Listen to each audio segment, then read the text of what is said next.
Oh, Hey, no, oh God. we jumped the gun 3 minutes early. Hurry up.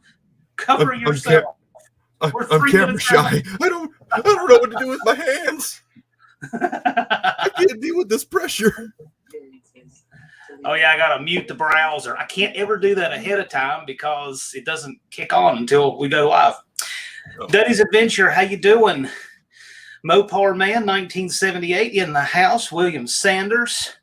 Of course, J-Bo, a.k.a. 79 Aspen. Only the finest selection of cool people. You bet, because if they're here, they're cool. Only cool people know about this. I know. Don and Wendy English. Don, I guess that's Don. Usually Wendy will make sure we know it's her if she's posting. And Vince is here. He'll be brewing. So got a nice crowd of regulars here. BAL, like, share, subscribe. Absolutely. We'd appreciate that. Jason Fitch. Yep. Don and Wendy, probably both of them. Look at that. We have both Don and Wendy. Ooh. That's serious. That's a twofer. Wendy sent Dawn alone to Carlisle to go regulate because it wasn't worth her time to go put the smack down on people in Carlisle. So just Dawn alone took care of those people, but they're both here tonight. That means they think that you need serious regulation. I went to elementary school and I kind of learned how to count. That's this many people. That's serious. That's getting serious. Donald Hayes, Mike Iben, the torque converter whisperer. Mike builds custom converters and such for a living. How cool is that? When I get to that place in my build where I need a converter built for the Dart Sport, that's who's going to do it. We're going to do a custom converter there. That'd be cool. So, yeah, it'll be a lot of fun. If I knew how to automatic transmission, I'd be like, hey. Yes. Oh, I don't know how to do that. I like both. I'm all about the manual gearbox too, but for that car, because that's what it rang with in the 80s, that's what we're going to put back. Battery Productions, thanks for the link. Wild Rose Garage in the house. If you guys haven't seen Wild Rose's Garage's channel, that is a cool channel. Guy knows a lot of cool stuff. Neat budget building. Chris Greenaway. Hey, why don't you make your Dart Sport into a Demon? Because it's not a 72. It's a 73. I got a reason for you, John. Well, it ran that way. A Dart Sport is plenty cool. It doesn't have to be anything else. It's just like guys who take satellites and make them into Roadrunners. Why? If you want a Roadrunner, get a freaking Roadrunner. I agree with that. What I'll tell Chris is anybody who wants to do that kind of stuff, knock yourself out. But the thing is, if you want to do that stuff, do it because it's something you want to do and not because you think it raises your stock in somebody else's eyes. Now, that particular car raced as a Dart Sport. Now, nobody ever converted. Now, I'll say this. If somebody had converted the look of it over with a different front clip and tail panel back in the day, that's how I'd be putting it back. But that's the reason I'd be putting it back. BL, I started on Jezebel's transmission. I love how people misspell Jezebel's name. It gets creative. Like Chris Jezebel. I kind of like Jezebel. As far as Jezebel's transmission, I dropped it off at my buddy Jesse's place. We were supposed to get to work on it last month and then this month and like last week. But he works for Caterpillar. He's busy. I'm busy. It'll get done when it gets done. It's kind of at that stage. Well, tell us about the transmission in Jezebel. Because for everybody who doesn't know really what you're running in there. It's an 18 spline, a 1967 unit, which has the weird first gear. It's a little deeper first gear, I believe, but it just a transmission I picked up on trade a long time ago, and I've had it stashed because I always planned on putting a 4-speed in Jezebel because 4-speeds are cool. Yeah. And for those that don't know, the 18 spline is the Hemi input shaft version of the 833. You know the difference between an 18 and a 23 spline? 5 splines? Basically. The 18 actually has a little bit bigger input shaft, and the gears are actually like bushed. Yeah. But there's literally like no strength difference. Danny Brewer told me if I was smart, I'd sell the 18 and buy 2 23s. Yeah. You know what? I mean, I've been into them, and it's like if you're going to break an 18, you'll break a 23. If you'll break a 23, you'll break an 18. So to me, you're either running a stock transmission or you're not. Yeah. Chris Greenaway, Formula is heading to paint. Congratulations. I know it's been a long road getting your car to paint. Anytime a car's getting ready to head to paint is a good day. And I hope and pray to you, dude, paint goes on smooth. Yes. And you have no issues. And share pictures, please. Once you grab William Sanders' question there, that's a great question. So we had a small mishap on the lathe. The Edelbrock didn't make it. There was something about 25-pound sledge doing some, some minor tuning adjustments to it. It didn't make it. It couldn't handle it. No, not good. Andy Wood in the house. How Rob Z, my man from Jags, my brother from another mother. Rob Z, hello. I love Rob. Andy, glad you could make it. Did Jed do the highest and best thing he could do with that Edelbrock by turning it in a lathe? I know you're a fellow Holly guy. Actually, this chat's pretty well dominated by Holly people tonight, it looks like. That's a good thing. Yeah, he says yes. Edelbrock. I highlight that message. I love that. I'm putting that on a t-shirt. I love that. Oh goodness. Oh man. Ruben's in the house. I didn't see Ruben. If he's here, that's there cool. He is. Yeah, he made it. Yeah. I'm watching in StreamYard, and StreamYard has a very slight delay over to YouTube. Oh. Just FYI, which is weird. A little bit. Holly owns everything. Holly owns a lot of stuff. Holly is a monopoly. You cannot. No. There's no. If you get Holly backing your YouTube channel, you're good. Ooh, can't wait for fresh black paint. Oh, I'll tell you what, if that's black paint, I hope that body work is smooth. Yeah, you'll find out if it's not. Yeah.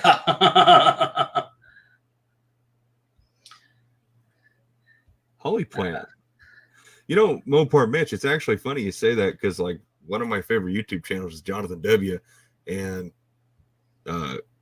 I would figure someone like him who's into hot rods, he would be a Holly man, but he actually used to work for Carter. And he's a big Carter guy. He gives me shit all the time because I'm a Holly man. So yeah, exactly. So Mopar Mitch is exactly the opposite. Yeah. There's nothing wrong with that. Howdy, Ruben. It's a question for you I was thinking about earlier. Uh-huh. We always enjoy our automotive content here. Yeah. What is your favorite or top 2 favorite non-automotive YouTube channels that have nothing to do with cars? That's gonna okay. So I limit it to YouTube. Yeah. Okay. So, yeah, that's a good move there. So if I had to pick 2 non-automotive YouTube channels, would be like Burl's Art. He does really custom guitars, resin work, woodworking, and the other one would be Ben's Works. He's a guy down in Australia. Doesn't do guitars, but he does resin and woodworking, which is stuff that's always intrigued me because I do a lot of work with resin for shifters. Interesting. And I've always wanted to get into woodworking with like wood lathe, but now I have a metal lathe, so I can do that. Here's another question that I had for you, just a random one that I had. And guys, you rolling the questions, I promise I'm going to jump back and scroll a little bit, but got an opportunity to ask Jed things that just we don't normally would ask. So we were talking, and you're kind of like you were born the year I was a senior in high school. Okay. So to me, what I find interesting is by the time you were a senior in high school, what was the vintage car culture like? Because remember, I was driving a 1970 Dodge Dart in high school, but that 1970 Dodge Dart was only a little over 20 years old. So you had cars from the late 60s, early 70s that were still roadworthy, their first time around, still in service. And like I had a classmate that drove a 66 Ford, a classmate drove a 71 F100. These were drivable, older, but they're still in service cars. What was it like by the time you were in high school, the vintage car culture? Well, first, I got to start by saying, William Sanders, you want Holly, not Mopar, backing your YouTube channel. Do your research. Find out that Mopar's actually dead. As far as car culture, when I was in high school, there wasn't a whole lot. There was your occasional like 2 or 3 square body Chevys before they were all the rage. There was one kid, Chance Taylor. He had a 67, I think, Chevelle 4-door Malibu. There was a kid named Logan Kraft. He had a 73 Coupe Mustang that had a big block 460 in it. That was always kind of cool. And then there was me and my 62 Buick LeSabre and my 73 Satellite. But that was really about it. I mean, there wasn't a lot of classic cars in the parking lot. How big was the school? How many student school was it? Oh, that's a good question. I think my graduating class was like maybe 150. Okay. I mean, the town I live in is about 12,000 people. It's not big, but it's not small. Okay. Yeah, I mean, I feel like there would have been more cars, or at least more cool classic cars. But I think I know like one girl in my class, particularly, she had a newer model Mustang, and that was kind of like her baby. I'd say there was people who were car people, but they didn't quite have the means to have an old car. Okay. That's cool. I was wondering because when I was in high school, there was a lot of it. There were a lot of us that loved cool old cars. And then I noticed I went to Virginia Tech, coincidentally learned their colors today. When I went to Tech, the car culture was so much smaller. It was way smaller. And I remember one time I went to one of their car shows there. They used to have student car shows. And it was fine and good. I remember there was one Dart there. I think it was a 69 Dart that somebody had shoehorned a big block in. But apparently they just said, I'm going to set this in here on the K-frame. I'm going to weld stuff up and wire it and plumb it and drive it. And that's exactly what they did. It was rubbing everything. It was a mess. But they did it, and hats off to that. But they told me while I was there, says, you need to be on the Car Club of Virginia Tech's email listserv. This was before they didn't even have a website. Okay, this was like right at the advent of the internet. They literally did not have a website, but they had an email list, and they invited me to be on it. It was the first year email there. Wow. Yeah. This was mid-90s. And I remember I got some email. So I got one email, and it was all Honda stuff. And they would sign their signature at the bottom. It would be like, VWJ. And they were all import and Ricer and weird stuff like that. And Euro trash, like hardly anything cool. And down at the bottom, one of them had like VW Jetta. This is how he did his email signature. VW Jetta, and they'd have like cam, comma, chip, comma, something to let you know what mods are in it. And I noticed a bunch of them did that. I thought, okay, that's weird. Then this is the one that caused me to never, I just unsubscribed and never looked back. I can tell these stories now because all those guys are like way gone over there. I'm not really being mean. But one of the guys sent out an email, and he said, hey, domestic guys. Because we were like the small minority. We were the fringe, just domestic guys, people. Yeah. Hey, domestic guys. My dad has a 76 Corvette Stingray, and he needs seat belts for it. I think it was even red. It needs seat belts. We can't find any anywhere. Any of you guys have a lead on these, right? I emailed him right back, total coincidence, junkyard, right there in town, D&M Parts in Blacksburg. I said, hey, you're in luck. There's a 75 Stingray or whatever year it was sitting in the yard, wrecked, no engine, been hitting the side. I'm sure the seatbelts are still in it. Oh. The guy just never even responded. I guess because they just wouldn't come to him. It was like, you mean I got to go across town and take 2 bolts out? Wow. And I'm like, I am out. This is not the car community for me. No, I know plenty of guys like that. Yeah, and anyway, the car culture as I went through school got worse and worse and worse, and that was it. I was out. Anyway, yeah, let's go through here, check out what we have. I'm so glad all you guys are here. Really, this is why we do this. Jed and I can BS, offline whenever, but we want to, have some fun, some interesting stuff for you guys. It's alive. It's part of yeah, going alive. That's what it's for. That's what it's for. Wild Rose Garage, you and a buddy spent time doing their burnouts in the parking lot. I'm sure I can see that happening. I'll never forget doing a burnout one morning before high school. When I was a senior, I was in the senior parking lot, and no one was there because I'd go to school at like 6 a.m. I woke up real early to see Dad off to work, and I was sitting in the parking lot at the Satellite, listening to music, and I was like, I want to do a burnout. I did a burnout, and then out came my government teacher. I had no idea she got there that early either, and I got an earful. Oh, yeah. I can see that. Chris Greenway said he didn't have a lot of those opportunities when he was in school, but he does now, and it sounds like it. Your car's going to paint. Let me tell you something. I didn't have a nice paint job on anything when I was 21 years old, so good for you. I don't have and it's paid off. Double good for you. Yes. Yeah, Andy's first ride was a 70 Duster. I've seen one picture of that car, and as much as I like 70 Dusters, the most impressive thing in the picture was the huge amount of hair Andy had in that picture. I mean, it was like Colin Kaepernick, look out. Andy had the hair going on in that photo. Oh, wow. Hey, Mopar Den, Greg McDonald, glad you made it. Oh, that's interesting. So Mopar Man 78 paid $300 for his 65 Dart. That's cool. Wow. That was a good deal. That's a good and deal. If Mopar Man 78, if that's the year you were born and you were in school like right around when I was, so yeah, that was doable for a 4-door then.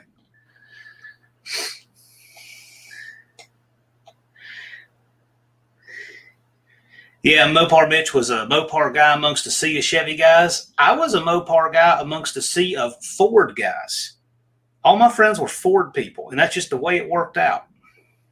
Yeah, there's not a whole lot of Ford people around here, at least when I was in school. It was mostly just your typical Chevy truck redneck guy. Yeah. Yeah. Here's a good one from Ruben. Oh, boy. If I could keep one of my cars or sell them all for one vehicle to purchase, what would the answer be? Well, if I had to keep one of my cars and let the rest go, quite honestly, I'd probably sell them all and keep my Javelin. Because out of all my cars, that is the one car that has a lot of real racing history.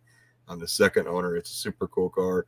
Now, if I had to sell them all and buy another car to replace them all, it would be a fastback Barracuda with a 340. Okay. Yeah. Excellent. I like it when someone asks a completely subjective question, and then somebody says, oh, that's a good answer. It's a subjective question. Why is it a good answer? Anything they answer is a good answer because it's the truth, right? That's all we ever asked for. If you said that you wanted a 4-door Kia, I mean, like, who am I to say it's a good or bad answer? That's your answer.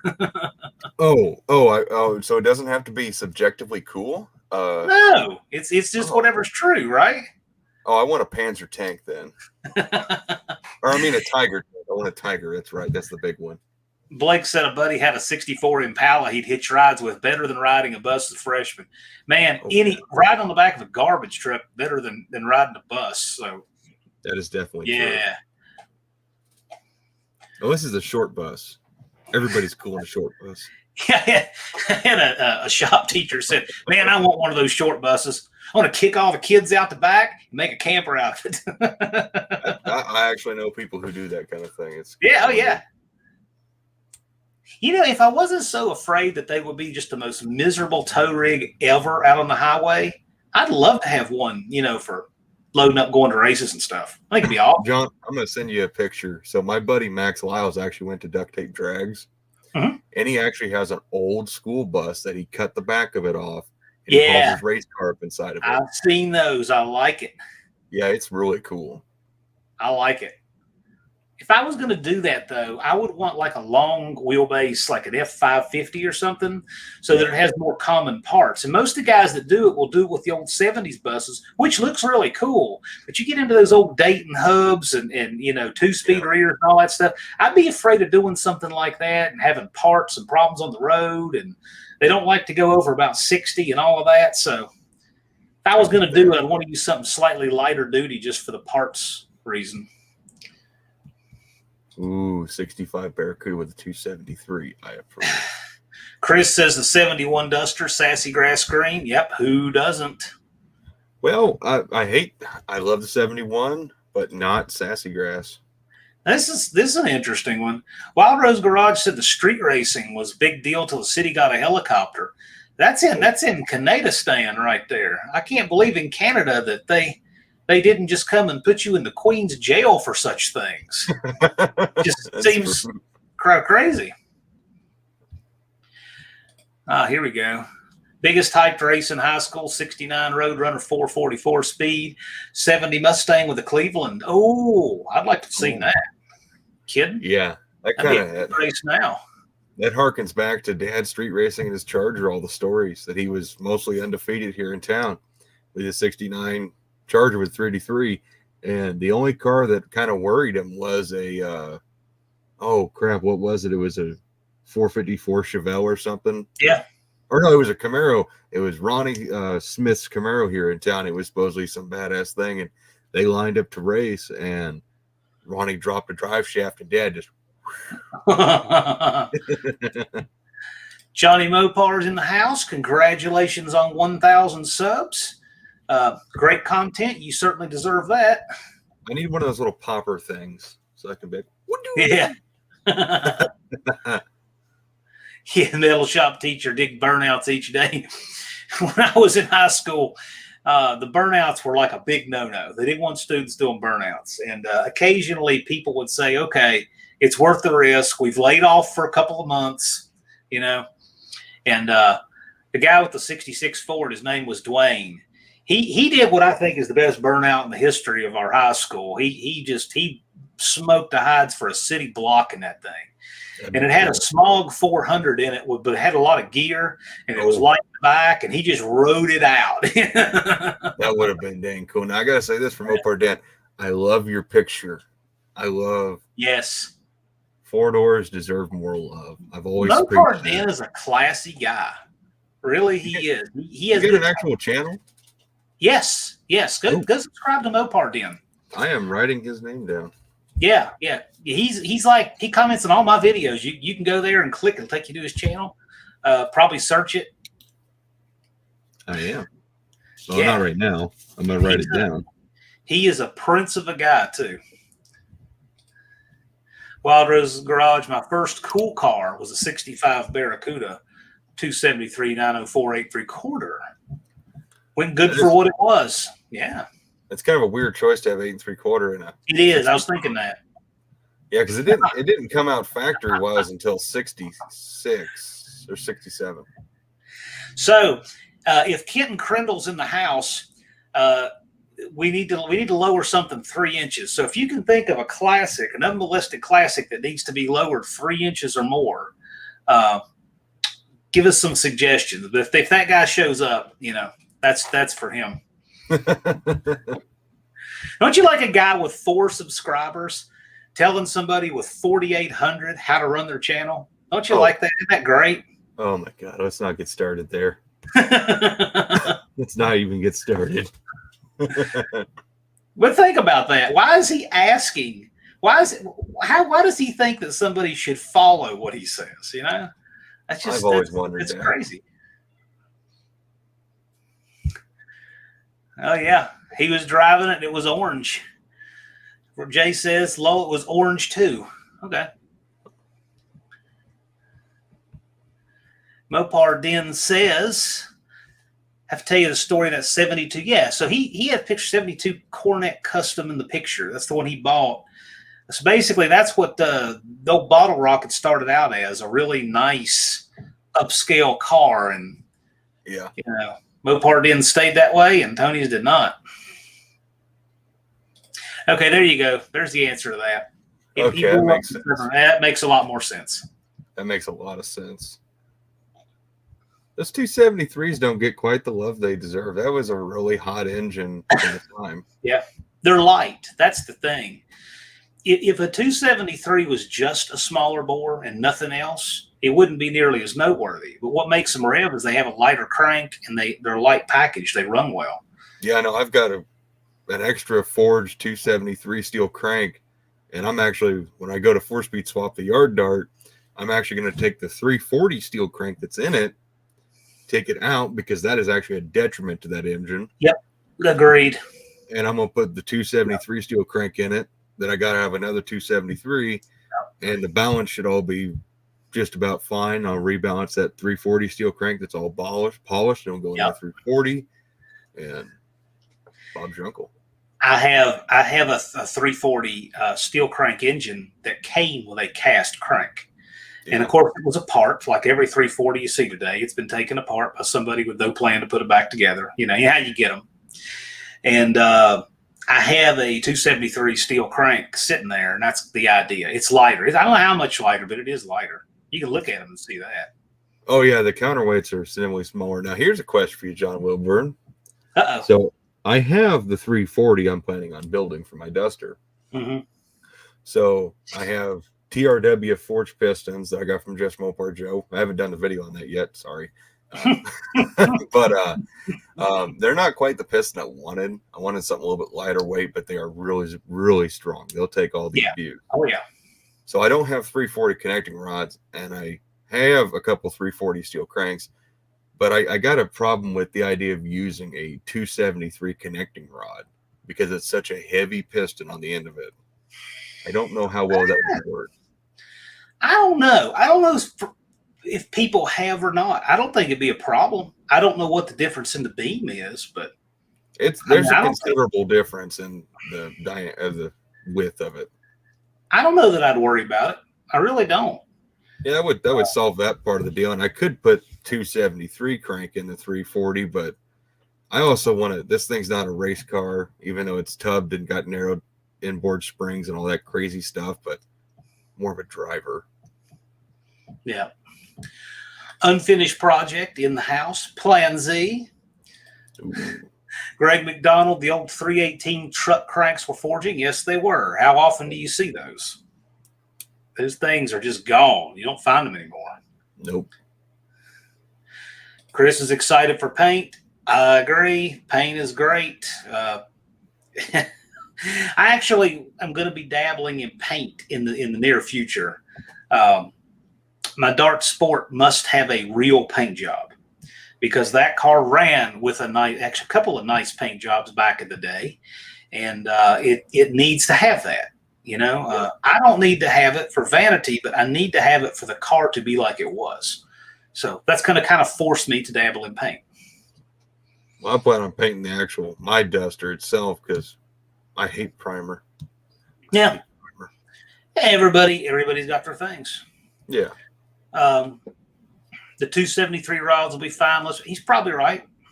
Well, I don't believe in spray or power adder, so yeah, no worry about that. Wild Rose Garage is not afraid to try stuff and break it. So, you know, you don't want to take advice from people who fix stuff. Take advice from people who break stuff because they know what stuff will do. They've tested the reaches and bounds of the parts. So so I see the Scott Speed Shop. I see all that stuff there. Uh-huh. What kind of stuff was your dad doing when you were growing up? I know he's got that Charger, that Hemi car. Yeah. What kind of stuff is he into? What did you grow up with out there in the shop and all that? Nothing. Literally. Yeah. When Dad went to college, he sold his Charger so he could have something that was efficient on gas. And his days of like street racing and doing car stuff, he just became a family man. He was a dad. Yeah. And I think that was maturity right there. Instead of trying to balance, well, I want to be a hot rodder and a dad, he was like, no, I've got to provide for my family, my son, and everybody else. So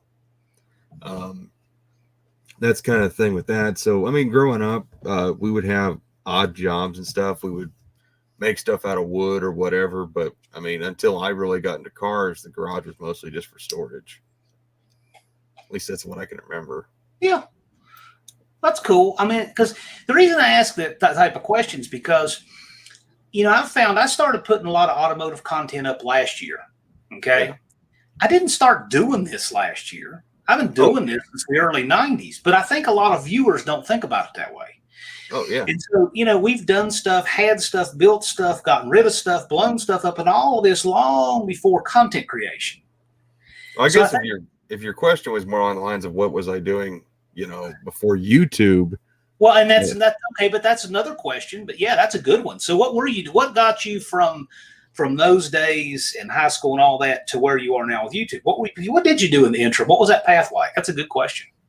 Well, that was basically like Jezebel. Building that car was completely on Facebook for the most part, just sharing the pictures. But mostly before that, it was just buying and flipping cars. Buy a car, like it, drive it, fix it, sell it, and that's kind of was a start to everything. And then I quickly realized I hate dealing with people with selling cars. I'd rather just sell the parts to the cars because people suck. Catastrophic engine failure. So yeah, that's a good one. So believe it or not, for how many engines I've built in my lifetime, I have never had an engine fail. I have never blown one up, never had a rod knock. I have never, well, I think about it, there's one. But it was nothing I personally did that caused the catastrophic failure. The only engine that has failed would be Jezebel's 440, and I blame the Chinese heads. Couple valves let go. In fact, you ever curious why you don't trust Chinese parts? Yeah. That is a valve out of Jezebel. Yeah, this is the only one that's still in one piece. The other ones are in multiple pieces. Oh gosh. Yeah, that bad boy was one of the ones that came down and smacked the piston. In fact, I have the chunk somewhere. One of the heads of the valves was actually embedded deep inside the piston. I actually had to beat it out to save it. Man. Yeah, so I had a 4.7, blew up a 4.7 one time, and it is my fault for buying a 4.7. I didn't build it. Bear Rose, hello, I'm from Idaho. We appreciate you tuning in. Howdy. All right, question for Jed from the Ruben, whose Johnny Mopar shirt challenge put Johnny Mopar over the top, and he's asking you a question. What out of these three things do you have in your bedroom behind you? You can take the fifth if you want to. I got to answer. It's all of them. Okay, that's fair. Yeah. Moving right along. Yeah, we're not going to worry about that last one. Well, I would hope you have a firearm there. I mean, who in the world doesn't have a firearm like within arm's reach? That's crazy in the world we live in. Are you kidding? There's Donald Hayes picked up an unfinished 74 Duster, big block, 727, planning on being street strip. Congratulations. Sounds like a whole lot of fun. Sounds like a lot of money, too. It does now. You know what? That didn't sound like a lot of money at all in the 90s, but it does now. Well, I just say that because, like, we need to put a big block in an A-body, headers, exhaust system, and motor mount system. Yeah. That's the biggest challenge there. Especially if you want to run it underneath the car, not fender wells. Yeah. Let's see here. Mr. Will in the house. Yeah. Glad you could join us. We always appreciate your enthusiasm. Duddy's got a question. Oh. Any plans to do more episodes of Michael's truck? That'd be Hookers from Blow, probably 80s Ram. Yeah. So, yeah, great name. Yeah. So actually, Michael has a brand new set of carburetors he bought through Rob at Jags. Thank you, Rob. We love you. And we are going to be working on Hookers and Blow as soon as Michael gets moved and he gets situated and gets some money built back up. We're going to make that truck run like it needs to because it still doesn't run very well. Let me guess. The name comes from the hooker headers and the supercharger, right? Well, there is no supercharger. Well, but I was trying to rescue the naming. Oh, I honestly can't remember where that name came from for the truck. I can't remember it for the life of me, and I kind of wish I could because it's just money. Yeah, so what's your take on this one, Mopar Den's asking? This is a plague for all of us. Is it me or some of the most common service parts getting thin on supply at certain auto parts stores? That is definitely not you. The service parts and replacement parts thing is a plague. Yes. What's that experience looking like for you these days out there in the middle of America, Mr. Jed? Well, yeah, basically, it doesn't matter if you buy the $100 part or the $20 part, they're going to fail at the same rate. A good example, it's right here on my desk. So this is the voltage regulator off of Jezebel. And this was a brand new Mopar Performance $50 voltage regulator. Yep. And you can tell because I drew a smiley face on there from the video. And it's got the actual Mopar part number. Right. But as you can see, it melted down just like a cheap BWD one. Now, we'll say this, as far as like if you got to run one of these, don't buy this one. Buy the black one, and it's got the little Pentastar on it that's like ink stamped. They're about $60. It depends on where you buy it from, but I've actually had really good luck out of those. But yeah, it's kind of a toss-up on trying to find quality parts that it's hard to trust anything. So you kind of just got to stick to the brands you know and you trust and hope they haven't changed. But yeah, that's the key, is hope they haven't changed. Because I remember about 20 years ago, you had certain go-to things. You know they were made in America. You know the quality, right? And so basically, if you paid the right amount of money and got the right parts, you knew you weren't going to have problems. And if you bought the cheap parts, it was a gamble. And that's the way it was. And that's fair. Yeah. But it changed. Because what happened is, over the last couple decades, now even the good parts that you're paying the good money for, they would drop the quality out from underneath of you and never told. Yeah. Hey, by the way, those internal parts that used to be made, right here in America and Nebraska somewhere in the factory, those are now come from China. And it's the same thing, or so we were told, and they're not. Well, and I will say this, and I will fight people. We can get into a cage match, but just because something is made in China does not instantly make it junk. No. And just because something is made here in the U.S. makes it gold. That is the biggest fallacy I've ever heard. Not true at all. You're right. Because there are machinists and stuff in China, Japan, and all over the world who take pride in their work still. Like, I don't have a good example, really. Okay, I do have a good example. So the heads that actually killed Jezebel's 440, this valve came out of. So the quality, the metal that was used to make the valves is garbage. And the guy who did the checking on the Speedmaster heads, garbage. He was a retard. Right. But the part that's good on the heads is actually the casting. Yeah. The quality of aluminum that ProComp Speedmaster uses in their heads is better than the aluminum Edelbrock uses, and it's better, way better than the stuff 440 Source uses. But castings in general have gotten better across the board, castings themselves. But if I'm buying say a length of chain from China, and they say that chain's got 100 links in it, and 97 of them are fantastic. Yeah. That's the kind of roulette we're playing with stuff that comes from over there. Yeah. So it's almost like, can they give us a grade? Is this good Chinese or is it bad Chinese? Because it's a roulette. That's actually a good way, because not all of it's bad, not all of it's good, neither. Well, your odds with American parts are better, because if somebody in Georgia makes a really bad part and it blows up my engine, I can drive down there just to stomp a mud hole in that guy. I can't do that with Chinese parts. Well, technically you could. Use a long swim. I've got a long swim. I would probably make it, but by the time I got there, I would just wash up. Yeah, I get that. I had a thought on that subject, was a crap stick. I went blank. Joe couldn't retract that one, so he just left it. Walter, no. I love Joe. Joe, how's the squirrel doing? You keep that squirrel fed? I guess not. Greg McDonald's asking, the only engine he's ever had catastrophic failure in was a Skylark. Wasn't sure if it was a Chevy or a Buick 50. How much experience do you have with any of that BOP stuff? I don't have hardly any. Me? Yeah. You ever folded quite a bit. So I'll say this.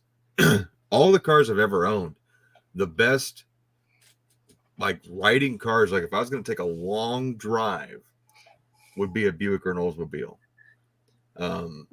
Actually, probably the one car I regret selling the most was my 66 Olds Tornado or my 62 Oldsmobile F85. I'd give my left nut to have either of the cars back. But that's beside the point. As far as Buick, Olds, and Pontiac, I take their quality over Chevrolet 100 times out of 10. There was a lot more quality with those makers than, say, with Chevrolet.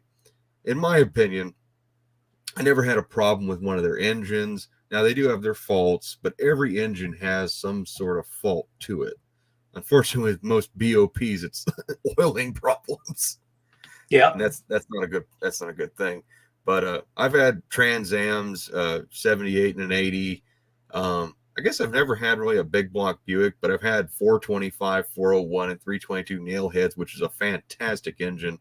I've had aluminum 215s and Oldsmobile and Buick alike. There is a distinct build quality to those that parallels the Mopar world.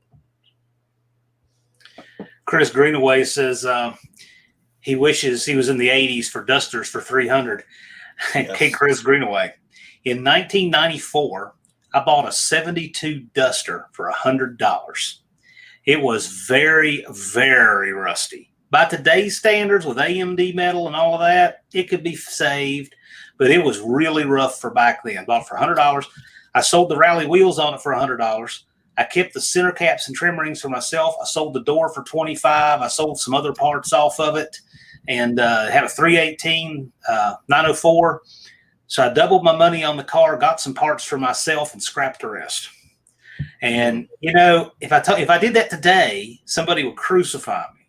But back then, it's like, who cares? That was just a clapped out lawn ornament in 1994. Yeah.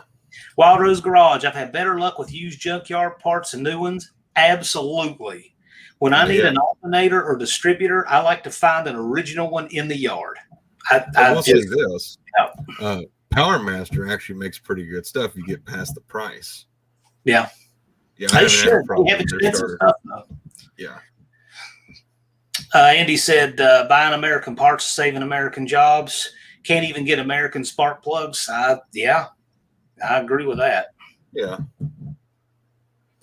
But you also got to think about, I mean, this would be a good example. And I'm not saying this to be an asshat, but someone's got to say it. So if a Chinese-made spark plug works just as good as an American-made one, but the Chinese one is $1 and the American-made one is $20, is it worth spending the extra $19, especially if you got a V8? I mean, that's an extreme example, but yeah. I mean, how far are you willing to go on that? It just sparks questions. Well, so Brian Brinker, his comment here dovetails right to that. People getting paid not to work. There's a huge number of things that go into that answer.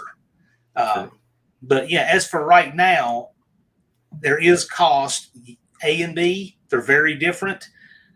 People vote with their wallets, and when I remember when back in the day, we had a lot of privateer auto parts stores.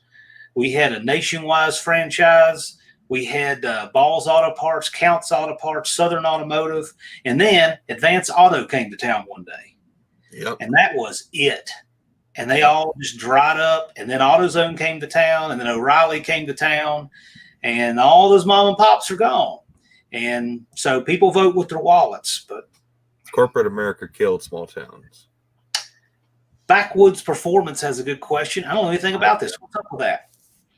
So I will relay this because this is fact. This is not just my opinions. My machinist I use, Mark Brown, big guy, builds engines for like farm truck and big TVs, pro stock engines. He knows what he's doing.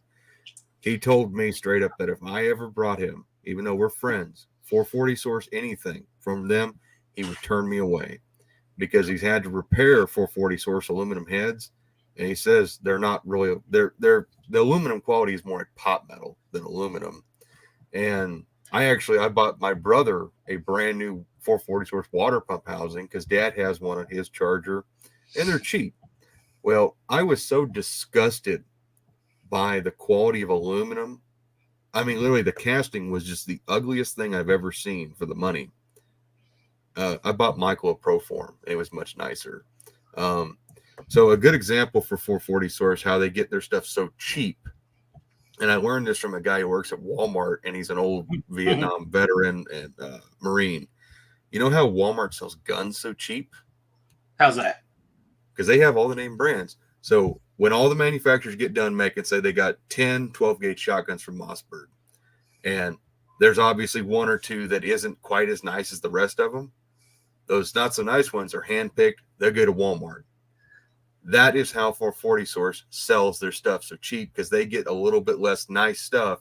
And you can call them, you can ask them that. They're going to tell you no, because they want you to buy from them. It's just like anybody else. And it's the fact that it's the truth. They're selling irregulars. So basically, like the irregular T-shirt, irregular underwear, they're selling irregular parts. And they will work. I know guys who race on that stuff. Now, 440 Source, when they started, they sold really good stuff. But as time has gotten further, they need to compete. They got to stay alive. So they've got to undercut everybody, and that's how they undercut them. But the parts still work. I mean, will crankshaft is from Scat that you buy from 440 Source, is it any much worse than, say, one you buy from Jegs? I don't know. I mean, you'd have to do the metallurgy on it, but there's obviously somehow they're selling them cheaper, and that's what I have learned from my research and talking to people in machine shops and people who build the engines.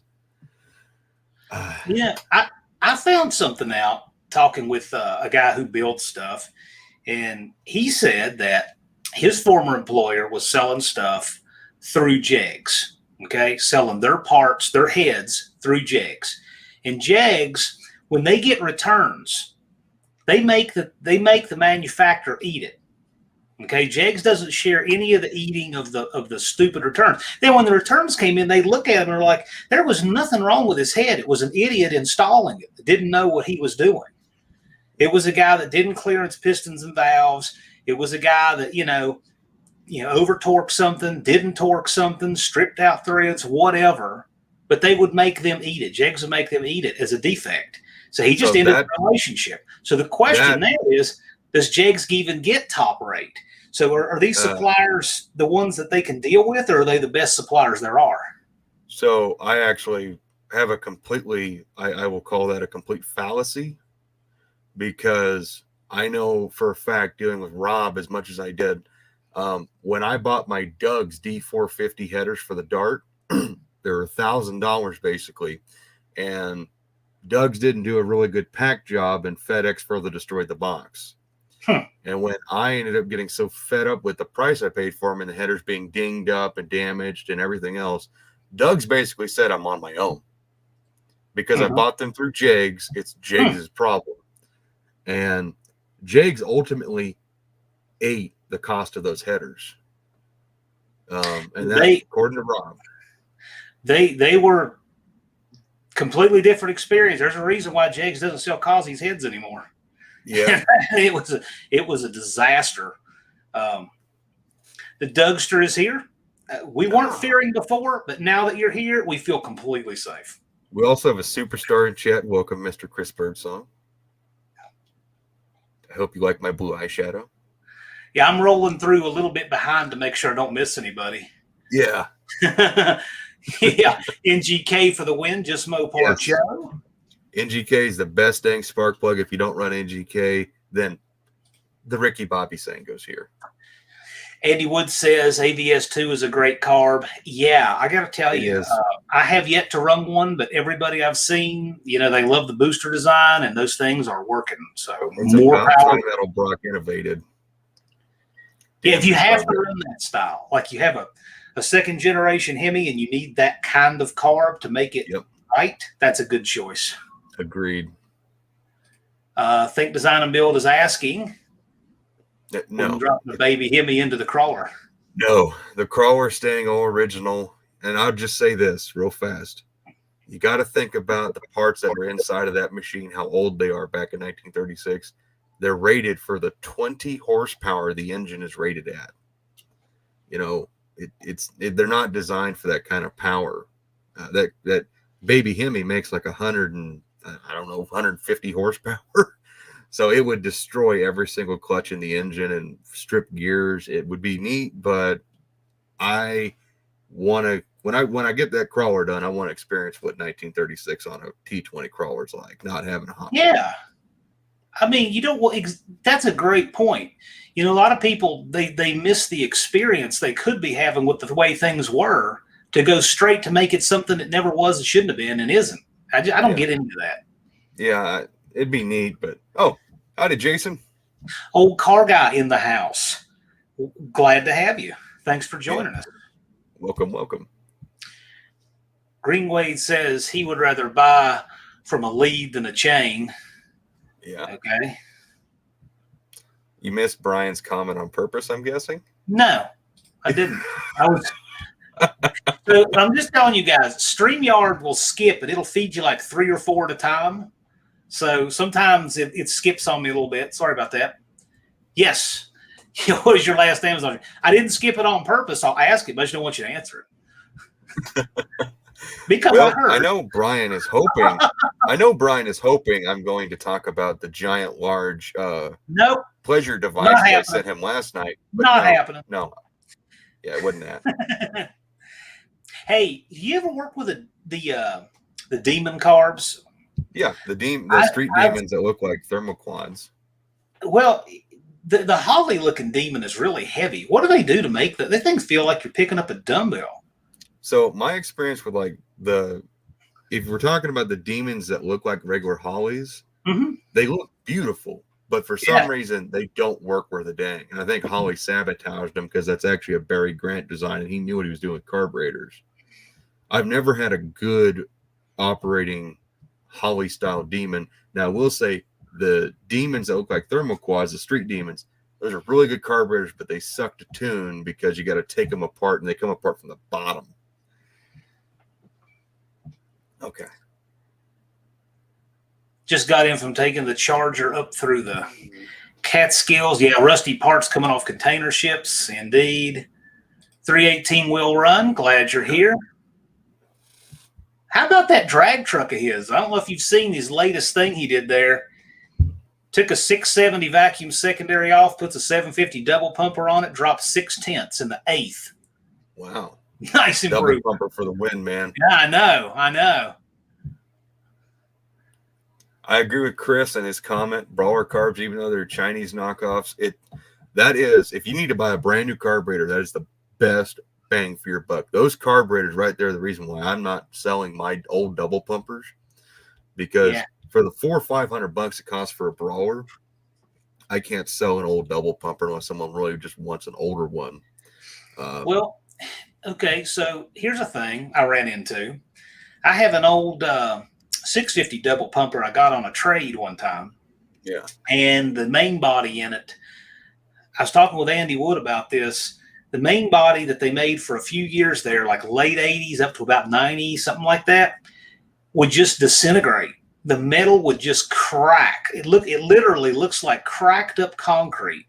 Huh. You can hold this carburetor to the light and see air through the cracks in the main body. Wow. I ain't never seen anything like that. Yeah, I'm for real. The metering blocks are fine. The bowls are fine. The base plate is fine. But the main body itself, whatever they made that out of, it just has all these little hairline cracks all in it. And some of them have actually widened up till you can see like them. You can put a flashlight on the other side, see right through the carburetor. If you weren't looking at it closely, you would have all kinds of vacuum leaks and have no idea where they're coming from. I've seen that kind of thing, but on fuel bowls, never on a main body. This is on the main. I'll send you a picture of it. I sent some to Andy Wood. Yeah, actually, I can probably real quickly without too much. I threw my phone. I actually think I can do. Hang on a minute, because I sent him a picture. Let me dig that up real fast. It's worth showing the group as long as I can do it here. This is a.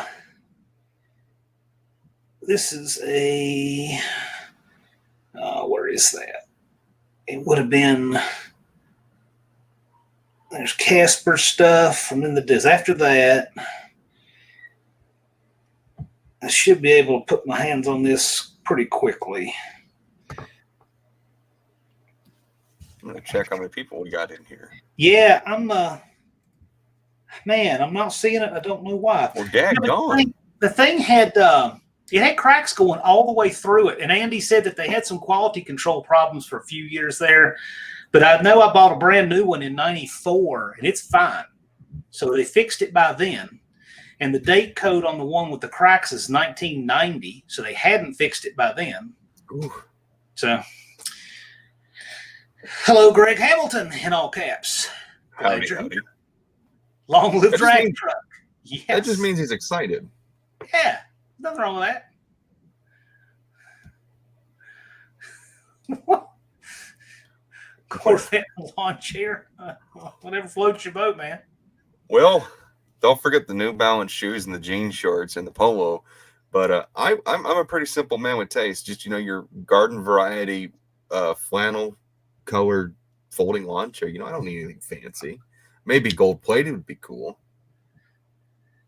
Yeah, gotta be gold plated. Yeah, everybody digs the drag truck. I don't blame them. That's a cool ride. I want to see that thing go in the sevens. I never thought I need to look it up.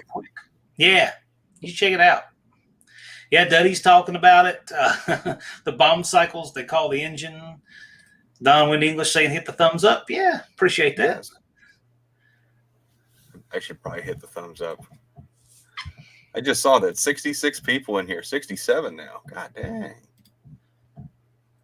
67 of the coolest people in the universe. I agree, or they wouldn't be here. That's except for me. Look at this. There's all kinds of love for drag truck in here. It's stealing the show. 318 runs truck is stealing the show. Yeah, don't mind me. I don't have anything that cool. Yeah, Bird Song says cracked carb just means oxygenated fuel. There we go. Low power. I can hear him saying that. That's how you get through the tech inspector right there with the kind of fuel you're running. Yeah, exactly. I give Greenway this. He has a real appreciation. He's a young guy. I think he's like 21, 22, and he has a real appreciation for the old stuff. And that is what's missing with a lot of people. So, I agree. I wish more people would just be, if you're going to drive an old car, drive an old car. If you want to drive a new car, drive a new car. Don't try to marry the two because you're going to create an abomination. If you want the old car experience, you can't get it in a new car you've made out of an old car. Exactly. Well, and think about, like right now, say if you drop an LS engine in a car and you put all this modern suspension on it, go back 20 years, people were doing that in the 90s, and look at the crapshoot right now. It's a disaster. They dropped a TBI 350 on there with whatever frame and suspension that was state of the art at that time. Well, you know what? It's junk now. That stuff did not age well at all. And this stuff today is not going to age any better. No, it is not. That's a great point. You're exactly right. That stuff did not. Like these companies, these fly-by-night companies that will come out in the advertising, and they have the latest and greatest, the revolutionary. You don't see ads for that stuff after about 5 years for a reason. Yeah, exactly. It's because the business changed from selling the new stuff to taking care of it when it got old. They just had to regroup and do something else. Didn't get here in time. What do you mean you didn't get here in time? You're here now. We've been waiting for 58 minutes and 28 seconds for John Elliott to start this party. We've just been making small talk, waiting for you. Glad you're John. He's a regular in my comments. He always leaves me really good comments. Yeah. Oh, yeah. Nice guy. LS is way overdone. They do make power. I respect that, but it's an ugly engine. It has no soul. No. Give me an old, clapped out, half-assed 318 or anything else. I'll be happy. I did an LS swap before LS swaps were a thing, way back there, and they're good, they're powerful, and all of that. They're just not my style. They're soulless. They definitely have the DNA of the appliance engine. Yep. If that makes sense. I need to quickly address Doug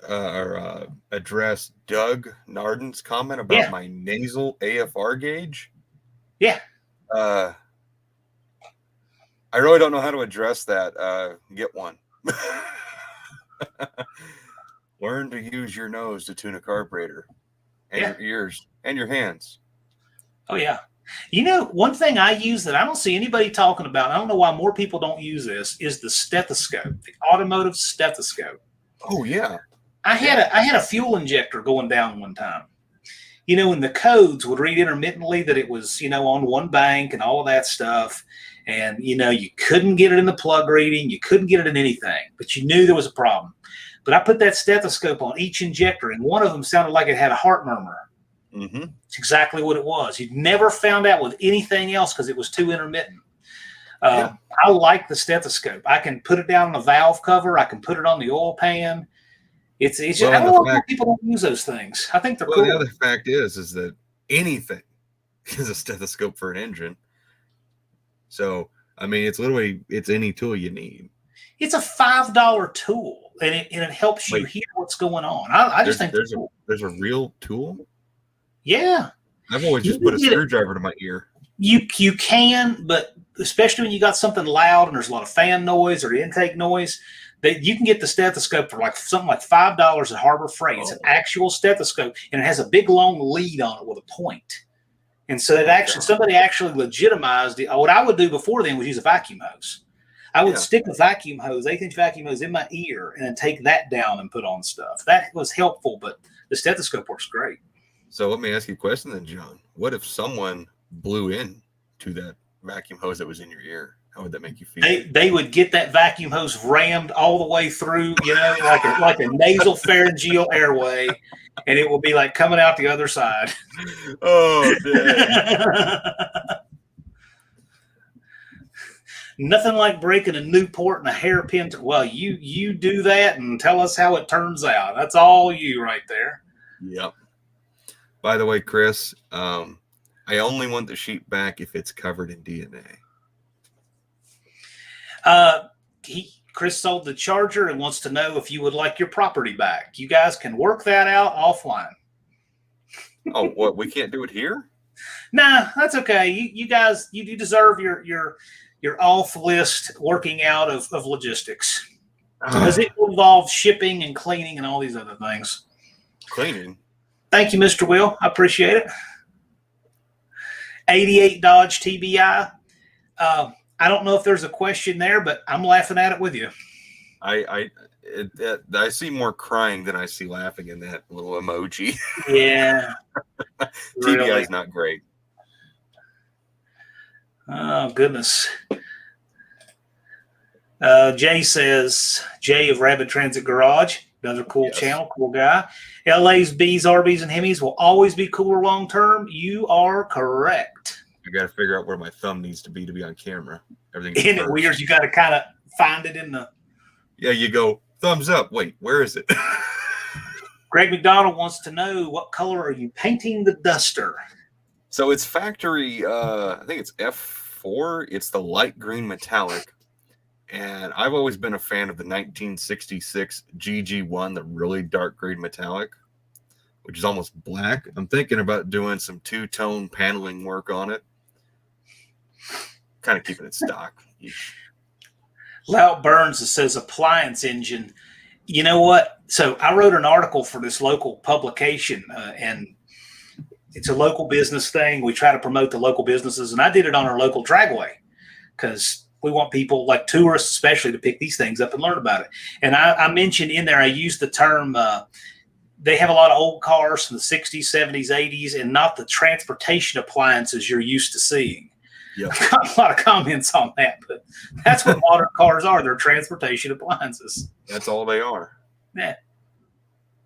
Wild Rose Garage says use a pipe, I guess, instead of stethoscope. He's a wild man. He's the kind of guy that probably exclusively inflates tires with ether. So, you know, that actually sounds really cool. I did that on the road. I made a community post out of it. I had 2 flats on the same trip. I ran over a bunch of tire carcass, and I actually wound up having to put a tire on the rim in Walmart's parking lot, somewhere in Georgia or North Carolina. And I had to seat it on the bead with started fluid. So that was like in May or something. It kind of scares me doing it, but it is kind of cool. Yeah, the guys at the parts store where I got the starting fluid, they all came out and gathered to watch. I don't know what was happening, but It was successful. I think there was odds that it wouldn't work, would work. I blow myself up, but they all wanted to come out and watch from a safe distance. Hey, Jethro, get over here. This Yankee's about to go blow himself up. Dang it. Oh, dang. 318 will run. He's got a good crowd here, asking a lot of questions. Oh, this is nice. I think you find your next guest. Yeah. I'm apparently not Doug, cool. No, I mean we're just hanging out and having a good time. That's the nice thing about being on my channel. Like Just Mopar Joe, our good friend Just Mopar Joe, he likes to be very meek and handle his people with grace. Yeah. So, but he likes it like Blake and I will go in there and rough those people up when they deserve it. You know, like they're nasty to him, and he'll be very nice. You know, but then like Blake and I will go in there and you know? Yes. So on my channel, you know, it's a family-friendly channel. We have good discussion. But if somebody comes in here and needs it, we'll regulate. I don't care. Scored us at a 600 Edelbrox, looking for a tunnel ram. Any suggestions for a 413? Yeah, so that'd be a raised deck. I don't know, John. What's your take on this? I know my opinions. Tunnel ram for 413. Well, it depends what you want to do with it, because a lot of the old ones, like they look cool. Like if I want to do a wind and put a lot of time in it, okay. But like the Holly, the modern type tunnel rams are really hard to beat, those designs. But to get the most out of them, you got to have something turning the RPM to do it. So, well, do you want more looks? Do you want more looks, or do you want more outright performance? What are your goals, I guess, will be my question.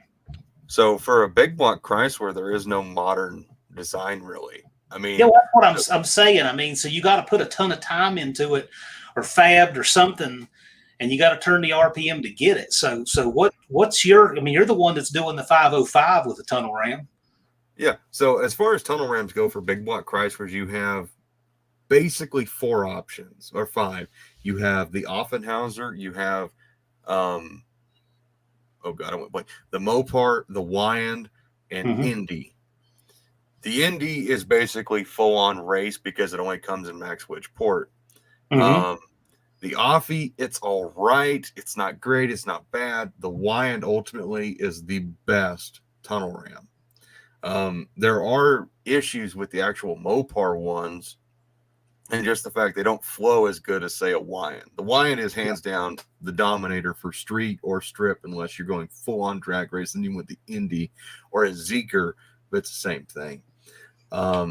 If I'm doing a street car and I want to be cool, I'd get a Wyand. They're typically $300 to $400 right about now, just with everything going on. If you have to live within a height limits, say like if you don't want to put a giant scoop on your car, if you want to cover it, you need a Mopar, because the Mopar is like 1.5 inches shorter than the Wyand. But how much tuning did you have to do to get your mixture right? None. Well, actually, so how's the plenum in those things? How does that come out? Because tunnel rams are actually the best intake for anything, really. I mean, it's just, if you don't mind having a hole in your hood, that is the best dang intake. It's not some all-out racing intake. I mean, Jezebel runs out of steam at 5,500 RPM, but it still keeps making, it carries that power out to 6,634 horsepower. But I mean, so the tunnel ram I have is a Mopar because I have height restrictions on my engine. I can't have not a hood scoop. I need to have something covering the carburetors because it's a lot of money sitting there. I don't have a garage to keep the car in because it's full of junk. So I had to live within the confines of my space. So I got this Mopar one from John Irving in Las Vegas. He's a super stock racer, and he did a bunch of port work to it, but kept it standard port to match my heads, but it had a bunch of work done inside the plenum to make the fuel and air flow like it's supposed to. So it works more like a Wyand now, like it's supposed to, but it's not like it's some amazing intake. But so I went with the Mopar, but literally I took 2 650 Ultra XP carburetors that I bought used. I talked to my boys at Allstate Carburetors. We crunched numbers, and we actually got the jets almost perfect just kind of guessing with experience. Well, We one go thing ahead about and do almost nothing. well, the tunnel ram is what they're putting on modern cars today. Yeah. I mean, look at what comes in a production car. It's a tunnel ram. Yeah. And Chris, good example right here.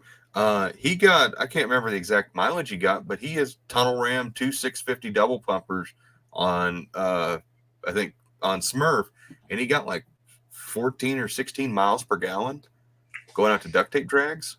Andy Wood got 16 miles to the gallon on his Casper truck. We're talking 4,000 pounds plus. He's taking down the road in that thing with everything he's got in it. 16 miles to the gallon, 600 horsepower small block. 318 will run. Jezebel is not drag only. That 400 in Ruben's car is a sleeping giant. Totally agree. A 400, I've always believed, just like the 360, if it had some compression behind it, it would be a monstrosity. I still believe a 360 with 10-to-1 and the same kind of cam a 340 has. They're built exactly the same, just 360, same compression, same cam, everything else. I bet you a 360 would walk all over a 340, just like I know a 400 will walk all over a 383 and a 440. Yeah, I would agree with that. I mean, I love a 340 for nostalgia's sake, but I would certainly agree with that. Yeah. Andy likes Allstate carbs. Yes. He's a guy, when he makes carb suggestions, I'll listen. Andy's really sharp. I've been working with Allstate for like the past 6 years. Best carb company in the world. They are cheap and they sell great quality products. TR are responsible for uncountable hood destruction. Tunnel rams? Yes. They're also responsible for uncountable race wins. Yes. Here we go. All right, there's the $1 million question. So I hate questions like this. Sorry, Blake, but it's just like guys are like, how much power are you making? Well, unless your engine was on a dyno, you can't have an opinion on that. You can go buy formulas and stuff and kind of guess, get it close. But until it's on a chassis dyno or an engine dyno, you can't really make a choice. Just like if your car ain't on the track, you can't really make it a call. Yeah. But with the power and weight and everything else, if the 4-speed is working right and I can shift the dang thing, it could go into the 10s. But when it's all said and done, I don't care about numbers. If the car eventually goes somewhere in the 11s, I'm comfortable with that. But if it stays in the 12s, I don't care. Numbers don't mean anything to me. Drag racing's about having fun, not chasing numbers. You know, when it comes to drag racing YouTube, I have watched enough people that no matter what ET you run, you're going to have some people who like it, some people who say it's never enough. Yep. Jezebel could run a 699 and a quarter, and there will be some dude says, yeah, but this car on Street Outlaws, it ran this. Yeah. You'll have a group of people you can never please, and your detractors will always find something wrong with it. It will never matter. My buddy Daniel, he has that Demon race car. It's full tube chassis, basically. He's got over 1,000 horsepower, and I think he runs like 7 or 8 second quarter mile passes. Still not fast enough. Nothing's ever fast enough. No. I mean, that's for people who've already decided they don't like your ride, or they're jealous, or they don't like you or something, they will have a problem. No matter what it'll never be whatever they want it to be. Yeah. I'll tell you, I used to think it was terrible when they turned the clocks off at all these races. I just never cared for that. I always thought, having the clock on was part of it. But as time goes on and I watch how people value things and I watch how they're trying to get people back into being interested in drag racing, it's making more and more sense to leave those clocks off. I think Quayne Stott is onto something, leaving clocks off the Southeast Gasser meets. Yeah. I think a lot of the problem is everybody's chasing, trying to go as fast as humanly possible. That's not entertaining to watch for me. I agree. We went to St. Louis, the Mopar Blast. They're super fast cars there. They go off. They're violent. They're cool. You know what car got my attention? And the whole crowd, everybody went, wow, that was cool, and got their phones out, took pictures. There was a purple early B body, and it did this gnarly wheel stand and then jetted down the track. Coolest car ever. It's funny, and I'm going to put a little video of this up on my channel. So I was at the Nationals in Bristol yesterday, and the coolest car on the property, in my opinion, Was not a fuel car. It was not a funny car. It was not any of that. It was this. Ooh, yes. That is an original Pro Stocker from the 1972 Winter Nationals. That is And badass. this guy right here has restored it. And yeah, I did a little quick interview with him. We want to go back and do some more with that guy. But that was the coolest car on the property. It was a Hemi. It was a Lenco. Wow. You know what? That car would never throw down a number at that event anybody would care about. But could you imagine? Wouldn't that be the coolest thing on earth? Dude, yes. If they had an event where they had all of the old super stock and pro stock cars running, I would pay to go there. Oh, it'd be the greatest event ever. I mean, that's why I would go. Mopar Den, thank you so much for channel support. Carb question for both of us. Besides the factory carb, what new carb would you purchase for a 318 for daily driver use? Are we talking 2 or 4 barrel? Well, yeah. For me, he just said factory carb. What new carb would I purchase for a 318 for daily driver? Probably a 700, 750 Holly vacuum secondary, assuming we're talking a street car or something. I would something go like that. I'd probably put like 600 on there. I think when you start talking sevens, it'd probably be a little much. Well, he didn't say how the 318 was built. True. I mean, there's so many things you got to take into account. Yeah, no, that's a big, broad question. Yeah. See, that's why I said vacuum secondary, because if I'm going to have a little more carb, I want to be able to have a vacuum secondary to decide how much it's taking at any time. True. Of course, honestly, I mean, for a daily driver, if you just want to bolt a carburetor on there and forget about it, Street Demon, 625. Yeah. It's going to run a little bit rich, but you know what? You pop it on there, the choke works, no problems. You're done down the road. Well, we all have that carburetor that's like our go-to loaner carburetor, right? So something we need to know has a good carburetor just to sort it out, drive it around, make sure it runs and drives. I got a 600 Holly single feed. It's just on the shelf, and I stick it on everything where I need to just have a working carb. So, like, I need to just make sure everything else works, right? Yeah. And that's what I use for that. That's my 750 double pumper. It's in the living room. Yeah. All the more fun to bench race numbers, seat of the pants gas. Well, sure, that's what this is for. It's a social club, right? Yeah, we are way behind, I think. A little bit. That's okay. We're going to skip down through here. There's Ron Ward. I see him, a fellow Kansan. A fellow Kansan. JC New, I see. Now, here we go. Now they're throwing numbers on you. Oh, God. Well, he can just continue to imagine.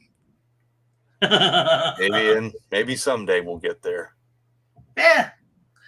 Andy's car videos are great. Completely agree. Any of you guys that have not checked out Unity Motorsports Garage, you should do that. It's a rewarding experience. I am guilty of that. I will admit that. There's so many people out there doing YouTube now. It's hard to find it all. I mean, there's a lot of junk. There's a lot of crap. There's a lot of guys who put their heart and soul into their channel and share their knowledge, and kind of wish you could get time to watch them all. Hey, Mr. Will, thank you very much. We'll get this. He has an 85 GMC Fall Guy replica. Oh, how cool. Oh. Please post a picture of that. That is so neat. He's got 37s, Holly 850 double pumper, aluminum intake, and dual exhaust. What would you do to make more torque? She's heavy. Okay, so you got a heavy four-wheel drive GMC, I guess a 2500, and he's got 37s on it and a 454 and automatic. All right, what's the Jed recipe to give that thing a little more torque? I'm assuming you don't mean things like more gear and such. You're talking about actually making more torque on motor, right? I'm thinking. Yeah, if we're not touching any of the internals of the engine, and if we're basically just doing external mods,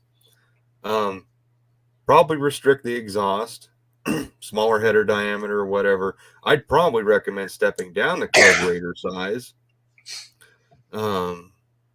Stuff like that. I mean, to make more torque, you really need to start thinking about camshafts and stuff like that. I would run a vacuum secondary on that. That would probably help it. Another thing too is I know 410 sounds like a lot of gear, but with 37-inch tall tires, it really isn't. Yeah, So because depending on what kind of, all gear ratios are based off a 26-inch tall tire. So your 410s, it's not a 410 at all. yeah, It's like it's not even a 3.0 gear. So you're saying automatic. What is your automatic? If your automatic is something like well, first of all, $700 Ford's not going to live in that combination. But let's say that you've got something like a 46, a 4L60, something like that, 4L80. If you have an overdrive, you should definitely be running more gear in that thing. Yeah. That would help a lot. All right. So I got just some general question for you. Oh, I got this funky cough all of a sudden. There's something there. On content creation. So we dabbled a little bit on that. Yeah. You know, there's a lot that goes into what we put out on the other side for people to watch. True. So I don't know how long you've been posting content in earnest, but what would you say has been the biggest production challenges? What have you guys learned along the way on producing content, the actual from what goes on to what you're able to put out there? What would you say if you guys have improved the most or you want to improve the most as far as producing the stuff? I honestly have no plans to improve anything. I use Windows Movie Maker and a GoPro Hero 7 Black, and that's all it should be to me. I mean, right. Would it be neat to have a drone? Maybe, but if I could do anything, it'd be kill wind noise. That would be the only thing I would strive to get rid of. But I'll tell you, the worst thing when I do it, it's awful, is when I use two GoPros at the same time. Because you got two series of video footage, you got to try and figure out where they go together. But, yeah. I don't know. I mean, it's pretty simple stuff. It just takes a long time to get everything exactly how you want it. Okay. Well, then, since not talking necessarily about the technical stuff when it comes to production, what kind of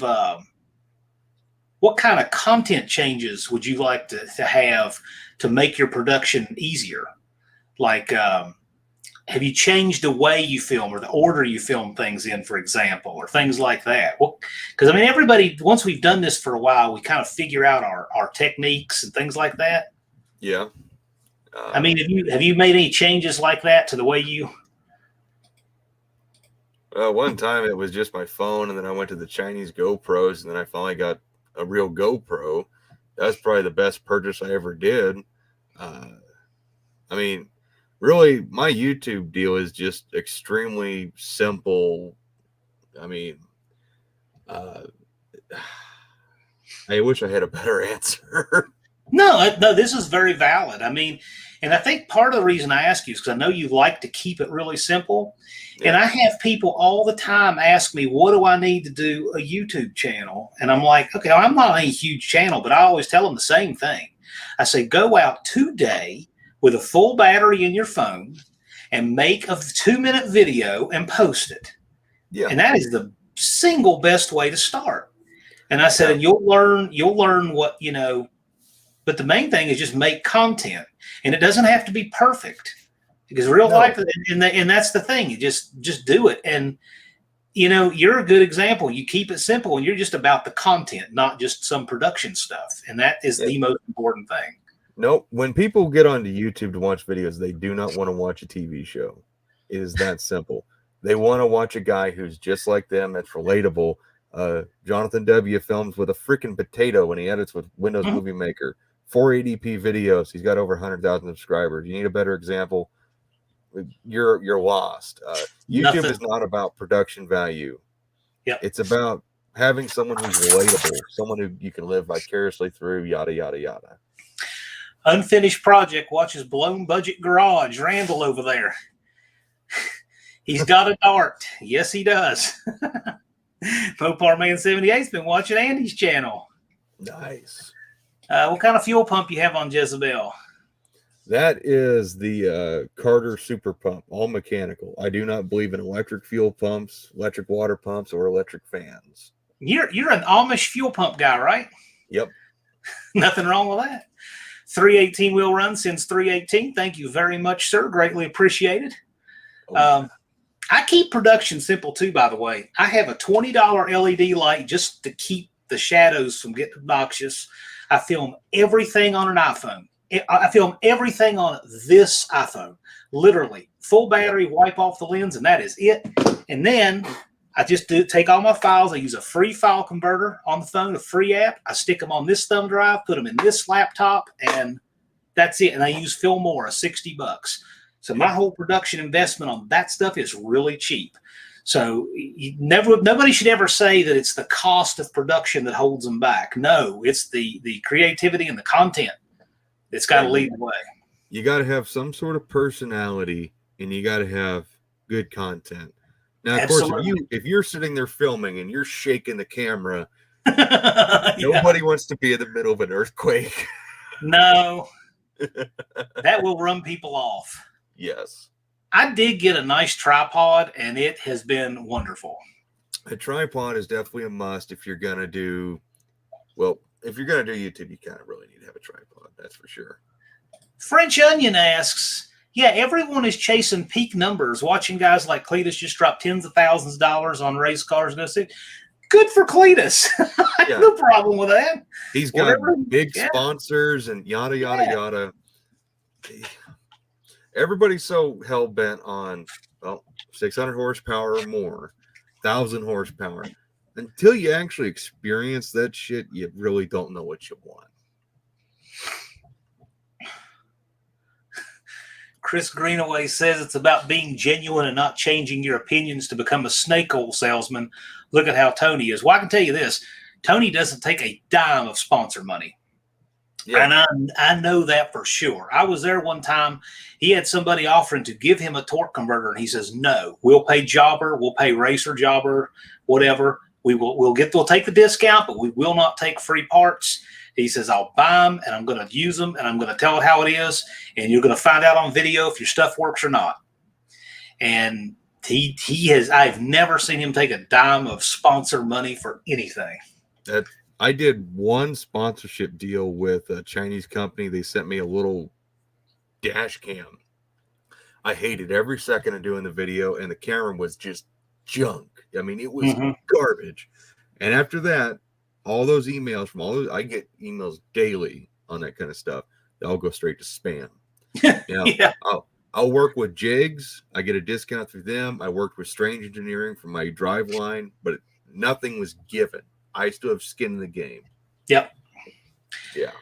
Jared Rigney says Gravedigger. It's not necessarily a question, but Gravedigger's cool. He's probably talking about this photo back here. That's an actual photo somebody took.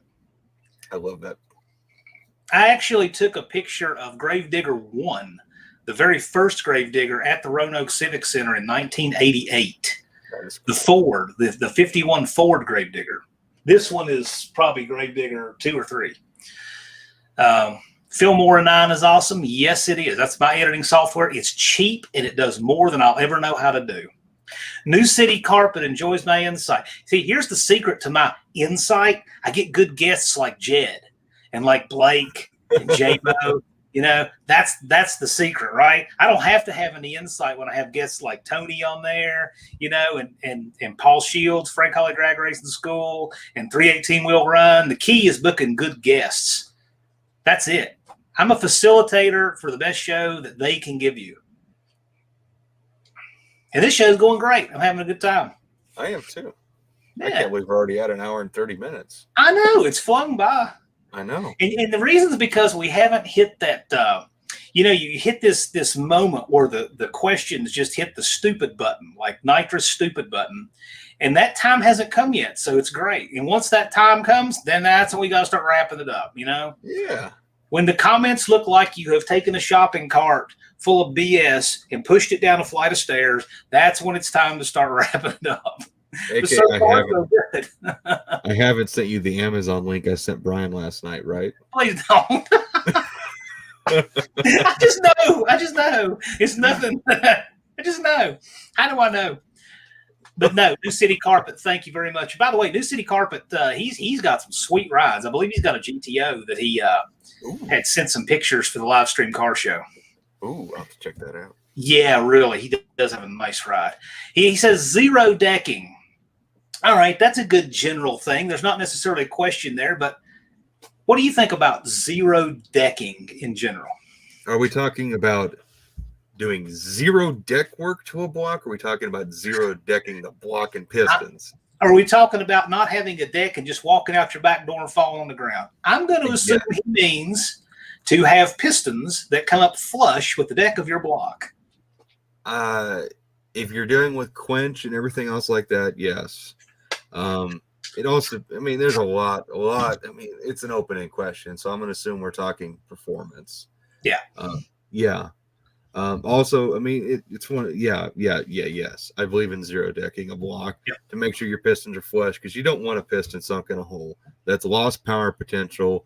It's just a lot of things. Now, I will say this, as far as zero decking an engine, there's only so much you really want to deck an engine block before you got to start decking everything else. You know, milling heads to make them fit, milling intake. That's the number one thing. That's the number one thing that kills a Hemi block, is they're overly decked. There's no reason to do it, because a Hemi block doesn't have any quench anyway because of the heads. Well, and I had a buddy who bought a 426 Hemi block. He bought it reasonably priced, and it had a 1/4 inch of deck taken off of it. Ooh. And that's actually really common. Man, racers, that was so literally on a Hemi block, you can look at the front of it. There's a little pad near the oil block return that goes down through the block to the pan. And there's a little ledge there. It's exactly like a 1/4 inch thick. And you can visually see it on Hemi block. And racers would take that and mill it clean off. Wow. Just bump compression up, less weight. And the problem is that deck surface is actually structural. Guys forget about that. Yeah. A lot of racers will say, oh, it's fine. It'll be fine, whatever. Well, and then, you know, they have milled intakes and everything else that goes along with it. Well, besides the bottom of the block, what holds the cylinders together? The deck surface. That deck surface, once it's gone, it's the one part of a block you cannot fix. You can band-aid a main cap repair, a main journal. You can band-aid that, and it would be okay for a car show. But once all the deck surface is taken off, it's not like you're going to sit there and spray weld the deck back on. Well, what I think they forget is, it's like they'll say in a house, well, you can take that wall out. It's not load bearing. You know, they think like that. But here's the thing. In an engine, if you have an open deck style block, that head was designed to support that. Yep. I mean, that whole thing was designed to work together. So you can't just get rid of all the deck integrity on something else. Exactly. It won't fly. Yeah, Jay still edits on his phone.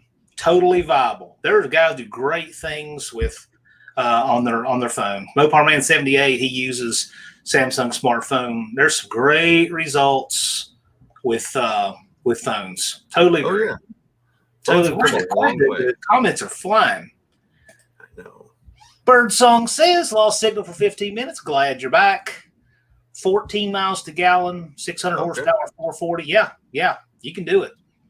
You can do it. Sure can. Takes good tuning. Yeah, you got to take the time. It's not, you know, EFI, it's kind of just plop it on there, hope it figures itself out. That's an underrated comment right there. Yes. Yeah, here's another one too. 300 horsepower is more than what most people think it is. There's a lot of engines running around out there that don't make anywhere near the power that people think they do. I have always preached this to customers of mine. They always think they need at least 500 horsepower. And I tell them, what did people back in 1970 and 68 do when their engine made 375 horsepower? They got by. It was enough. It was all you needed. People wrecked and died with that kind of power. Nobody needs this kind of power unless you actually go into the track. You don't need it in a street car. It's wasted. Jezebel's engine on the street is a waste of $10,000 investment. It really is. But at the track, it'll do its job. I always tell people 300 to 400 real horsepower at the crank or even the rear tire. Doesn't matter which one. It's more than enough horsepower for anything you're ever going to do on the street. That's the truth, yeah. Keeping up with the Joneses mentality, I don't have that in the least. I could not possibly care less. I'm not keeping up with anybody. Yeah. And if you have any doubt about that, come Carlisle 2022, that will be erased. Yeah. I could not possibly care less. I don't know how people like that sleep at night. It's got to be miserable. Mr. Will wants to send a picture of my truck. you go to my channel, there's an email there. It's john@princetondragway.com, but it's at my channel. You can go there and there's an email. Same with me. Yeah. Yeah, yours is is Charger Jezebel 70? Yeah, Yahoo. That's my business email. I made that just for all the spam. Yeah. And for people. Well, you know, it's funny. I have an email for work that I labeled. The name of the email is junk. Junk@hokeyrealestate.com. And it's funny. I use that, but people don't spam it because they don't think it's real. That's a good idea. Yeah. They thought it was fake, and it's not. I've had people hang up on me, but it's legit. Well, the secret's out now. You're screwed. No, it's not, because that's kind of like a bulk folder. We send things there, and so anybody in the office can get whatever comes to it. But I do actually check it. But I would recommend using the john@princetondragway.com. That's what I mean. He sticks to his guns and knows that working people 40 hours a week can't afford sponsored parts. Yeah, there's some truth to that. Some people can dump a huge amount of money in anything, but we don't need more channels that just show what you can do with a lot of money. We know what you can do with a lot of money. We need more channels that show what you can do without a lot of money. I think it's much more impressive. Yeah, well, I'll say this as far as that. So I think a problem with YouTube today is everybody wants to be the next big budget builder. Yeah. And not everybody wants to, like, I honestly get tired of seeing everybody working on a shoestring budget. I think it's neat when people do it, but I also want to see the guys who, not really like a Cletus McFarland type, but someone who's got a decent budget and seeing what he can accomplish with that budget. Sure. Now, to go along with Bad Tree's deal, I know exactly what Chinese company it is. Do not accept anything from them. I didn't. I did research on that company. Yeah. The fact they sell internal engine parts terrifies me. You know, I agree. You know what? It's like there's a commercial cleaner company out there now who wants to get in on it with every channel on YouTube. And I have nothing against them. I use their stuff. I've used their stuff forever. But I don't want the responsibility of making some video and them complaining that they didn't get put over the way they wanted. Forget all that stuff. I just, I don't want to. Yeah. I don't want to get into any of that. I will learn the crazy comment thing someday. Oh yeah, well that's because Brian, I think his start out crazy. He starts them at night, and the weird hour is there at the very beginning. All right, we're behind a bit. So next online car show will be whenever in the world I can get around to it. I really want to do that before the weather gets too bad, because I got a few things that are going to be in that video, and we're going to have a contest. So stay tuned. We're going to do another one. 71 watching, 76 watching actually now. Hit the like button. Appreciate that. Andy says, I can tune a car faster than most EF guys can get their laptop out, plugged up, and turned on. Andy could probably make a carb out of a paper cup, and get it tuned faster than most guys can get their laptop out. So did I ever tell you so did you see where Andy infamously blew up the 600 horsepower 393 in his truck? We were driving it from Charlotte to Tennessee. We were going to match race it with Bottle Rocket last year. Did you see anything about that? I don't. We got 5 miles into Tennessee, and I'm following him in the chase vehicle filming. And right as he and his brother go to pass me in this truck, it threw a connecting rod out the side of the block. Ooh. And it was because the distributor gear cracked where the roll pin is. Oh, no. And it just hit the timing exactly right and grenaded it. Yeah. Poor Andy. That was something to see. We're going to avenge that, though. That was really something else. Zero decking is not necessary on a Mopar. Okay. Well, opinions. Yeah, I don't know. I mean, you want the piston to be there. You don't want a bunch of space there unless you really just want to drop compression ratio. What you really want is you want the piston to collide with no force against the head. Exactly. Yes. That's exactly what you would if you could get it. That's what you would want. Hey, at Zero in the house. Hello, Zero. Thanks for tuning in. And thank you at Zero for mentioning Tony and I maybe doing a live together sometime. I thought that was actually really cool of you. I need to get a hold of Kathy still. It's just been a crazy couple of weeks. I want to make sure I wanted to make sure that was something that Tony actually wants to do. Yeah. And I won't take offense to it. I mean, if he wants to do something with me, cool. I'll do it with him. I like Tony. Always like Tony. Oh, you know, he's pretty cool like that. He likes to do different things, different lives. Yeah, for sure. We'll tune in. Mopar mentions, I wish 68 to 70 B bodies hadn't gotten so high. I couldn't afford one again. They're out there still. There's still some out there, but you know, yeah. I will say this I'll say this for those cars. They're not all that great. I mean, they really are. They're not some magical unicorn that makes you happy. No. The car that makes you happy is the car you own that you like. So happiness is not getting what you want; it's wanting what you get. And yeah, so yeah, I mean, it just depends. I like legitimately do what you want to do, not what somebody else thinks you should do. Yeah, legitimately, I enjoyed driving my yard dart, my 66 dart, more than I ever enjoyed driving Jezebel. And I never thought I'd want a 66 dart in my life, and I still don't want one, but I like that car. Yeah, seriously. Andy and Cass. Drag Pack Merc's got a cool car too. You want to check that out. So wait, is that Casper truck, is that Andy from the Unity Motorsports deal? Yes. Oh, okay. It's all connected in the brain now. The Andy Wood. Okay. That's all. He is supposedly working on getting a dyno date for his new Hemi headed small block. And I'm going to go down there if unless there's some unavoidable conflict, I'm going to go down there and we're going to do some filming and coolness around his dyno session. So we'll see what happens.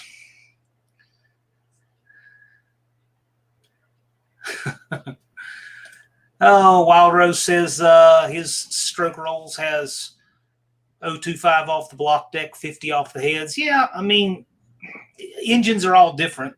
A slant 6, you can go 100 off of each, no problem. It all depends on the engine. Yep. William Sanders says, I enjoyed a 97 Ram more than any new car. I think of a 97 Ram as a new car. That's like the most modern anything I would ever even want to drive. I can agree with that. Like 97 doesn't feel like it's some kind of 20 or 30-year-old truck. Yes. It's plastic inside.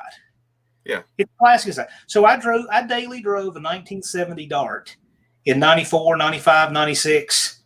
And, you know, the top of the doors are steel. The dash is steel. You know, you have the vent windows. It rattles. Yeah, when you shut the door, it sounds like a steel door shutting and latching. With a bunch of change in it, and it goes bing. Right. And if you drive a car, if the car you drive every day, if you get out of it and you were to say get in a rental car, and you don't say, oh my gosh, this thing steers too tight and stops too hard. If you don't have that experience when you get in a rental car, the car you're driving is not an old car. Yeah. Like I've been using my 70 Duster as my beat around for town and doing shipments and stuff. I do that more than I want to drive my Magnum. So Vince here, LB Bruin 79 is Vince. The red car behind John. Oh, yeah. So I'll tell that one real quick. So this program back here for Chrysler's at Carlisle. Oh. That actually is Vince's car. He was at the first Chrysler's at Carlisle and was trying to sell that car, and the photographer took a picture when he was at the all-make show the year before. So for the first Chrysler's at Carlisle, his car was on the cover. Huh. So that's his Christine-looking car there. That's I didn't get a good look at it, but it's either just it's a small world. Tell us what that is, Vince. It's like a 58 Plymouth, it looks like. That is not a Plymouth, I don't think. Hang on. Pull it back up. You keep taking it away as soon as I start looking. I'm cheating. I'm waiting for him to tell us. That might be a Plymouth. It's got the dual headlights. The bumper don't really look right. I don't know. I can't really tell by the picture. I'd have to. The back half of the car doesn't look right to be a 57 or 58 Plymouth. Now, here's a trivia question for you, John. Mr. Mopar Guru. What is Christine? by movie standards. Christine was a couple different cars. Yeah. Most of the cars, I think, were 58 Plymouths, but they did have a few 57s in there. That I guess that was my question is, yeah. by the movie standards, what is Christine? I think it's the 58 Plymouth. Isn't that what the close-up car is supposed to be? Yeah, a lot of guys will instantly think it's supposed to be a 57 because they think 57 Chevy. Yeah, but that's it's actually weird. a 58 Fury. Now, in the actual novel, if you read the novel, Christine's actually a 58 four-door. Okay, cool. I have a first edition copy. It's kind of neat. Well, the cars they used for the movie, they rounded up a few, but they actually had a hard time even at that time finding enough good examples for the movie. Yeah. Because they had to have a bunch of them for the opening scene where they're being built on the assembly line. Yep. And a couple of those cars were actually 57s with single headlights, and they changed them over for the movie. And I think maybe one or two survived. There wasn't many that survived from production. A real 58 Fury is one of the rarest cars in the world. They found that out. Yeah, they are like a real Fury, not a Belvedere, not any of them other cars, a real Fury. They only came in one color that was buckskin beige with gold trim. And yeah, that's true. My buddy Jesse, who's doing my transmission, he has an all original. And I mean, it's not nice, but he has one. And it's a real buckskin beige 58 Fury dual quad 318 poly car that he has a 350 big block for. Neat. We're going to do some videos on that bad boy. You know what? I don't know that I'm not sure whether or not I've ever seen the 350B engine. I think they only made it in 58, didn't they? Did they make it in 59? 58 no, only? It's a 1 year only engine. And actually, I had this argument with some people. They say it's just like any other big block. Until you've actually put your eyes on one, yeah, it is a wildly different casting. Yeah, everything on that engine is special. The block is a completely different block look, and so are the heads. Everything is just wild but cool. Hey Hector, likewise, appreciate you watching. Howdy Hector. Hey, you ever seen mom? I said hi. Yeah. Have you ever seen a 383 RB, the tall deck 383 with the little tiny board, a bunch of stroke? I mean, I know they made them, but I've never actually seen one before. I was this close to being able to buy one. I really want. Cool. I wouldn't mind seeing somebody do something with one just for the novelty. I always wanted to build one just for shits and giggles. Yeah. You know, I think the decision in the movie, if I recall correctly, to paint Christine red was just for visual impact in the movie. For the exact same reason they painted that 71 Valiant in the movie Duel red. Mm-hmm. And they used three different kind of cars in the movie Duel. They had I believe it was a 70 Valiant with a 318. They had a 71 225, and they had some other combination. There were actually three different combinations of engine and car in that movie. It's kind of subtle, but if you watch it, see, it was filmed as a movie of the week, and then they had to go back and film some scenes to make it long enough to make a feature. And so you can actually see subtle differences in the years of the two cars they used. And they, of course, used two trucks in it too, but they did it red because they wanted it to stand out against the desert. Doug Narden, the RB383 was made in 1958 only.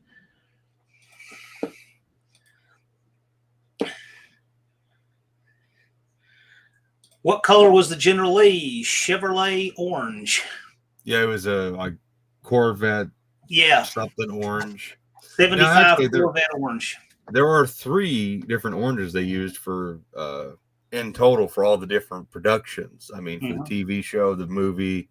The actual movie one they used, Big Bad Orange from AMC. Mm-hmm. Not that I'm okay, Chris Greenway, I got a question for you. What color was the white stripe when they had the Confederate flags on the roof? Ooh. Tell us what that was. Mr. Wills says a few original Christines exist. You know, I guess. I don't know. Oh, okay. So speaking of General Lee, let's get Mr. Jed's take on this one. So did you see what happened with the first General Lee that, what's his name, Travis Bell, found in the yard in Georgia. Are you Travis familiar Bell? with that? Who's Travis Bell? Travis Bell is the guy that finds old cars and stuff. That's his bent. He did a lot of work, a lot of research, a lot of haggling and sweet talking, and he found and bought the original General Lee out of a junkyard in Georgia. That's pretty cool. It is pretty cool, and it took him years to do it. I applaud all of that. But because the body was really banged up, they used it for stunts and stuff, he went and got another car and stripped it down and rebodied it. Well, to me, and then he just scrapped the shell. So he found it, took a bunch of original parts off, put on another Charger, and then scrapped the original one. Having the original body panels is neat, but when you rebody a car, you can't take it'd be like taking a Daytona front clip off of a Daytona Charger and throwing it on a 68 Charger and calling it a Daytona Charger. I agree. The first General Lee is now gone because of that.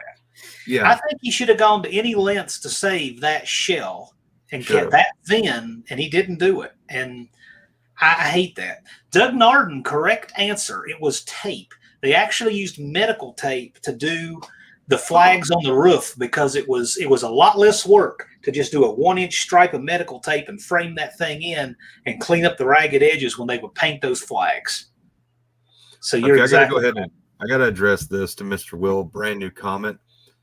Don't believe a damn thing that John Schneider says. Just because he was in the TV show doesn't mean he knows anything, because he clearly knows nothing about Chargers. He doesn't know everything. He doesn't know everything about everything. That's for sure, because there's a lot of different moving parts to movie and film production. He is just a damn actor. I wouldn't believe anything. He claims there were no manual transmission General Lees. I've heard people say there may have been one or two. There certainly weren't any close-up manual transmission General Lees. I don't know. It's interesting. I would be interested in some of the people who are no longer alive who worked on that show, hearing what they have. Like, I'd like to hear shoot interviews with some of those people. But the mechanics who had to maintain the cars, the opinion. That would have been great. That'd be great. Yeah. The stunt drivers, guys who actually drove the things and drove them hard, not the actors. Yeah. Corey Eubanks was one of the stunt drivers. Oh. And I think he did one of the publicized jumps they did. One thing I am glad they started doing is when that movie came out, and I have never seen the movie, never wanted to, couldn't care less, but they did some kind of Dukes of Hazzard movie probably 15, 20 years ago, something like that. It created a resurgence, and then you had guys dragging these old Chargers out of the woods and jumping and destroying them again. Yep. Because they could sell a lot of tickets for people to see it. You know, the car sacrificed about 300-ish to become such a cult classic. We don't need to go destroying a bunch more. We don't need that now. We're past that. Yep. So some smart guy started buying these police auction Crown Victorias. The wheelbase is just right, and he can get all the body panels hung on, and it looks really convincing. You can tell when someone has done. Well, you can always tell if you look under it, right? But the dead giveaway is the dash angle in those Crown Victorias is really goofy, and the windshield angle is a little different. But it's plenty convincing. They can sell tickets and not destroy a Charger, so I think that was a great innovation. That was definitely a good idea. Mr. Will says he doesn't agree with a lot that Schneider says. Let me tell you, if two people agree on everything, one of them is unnecessary. Yeah.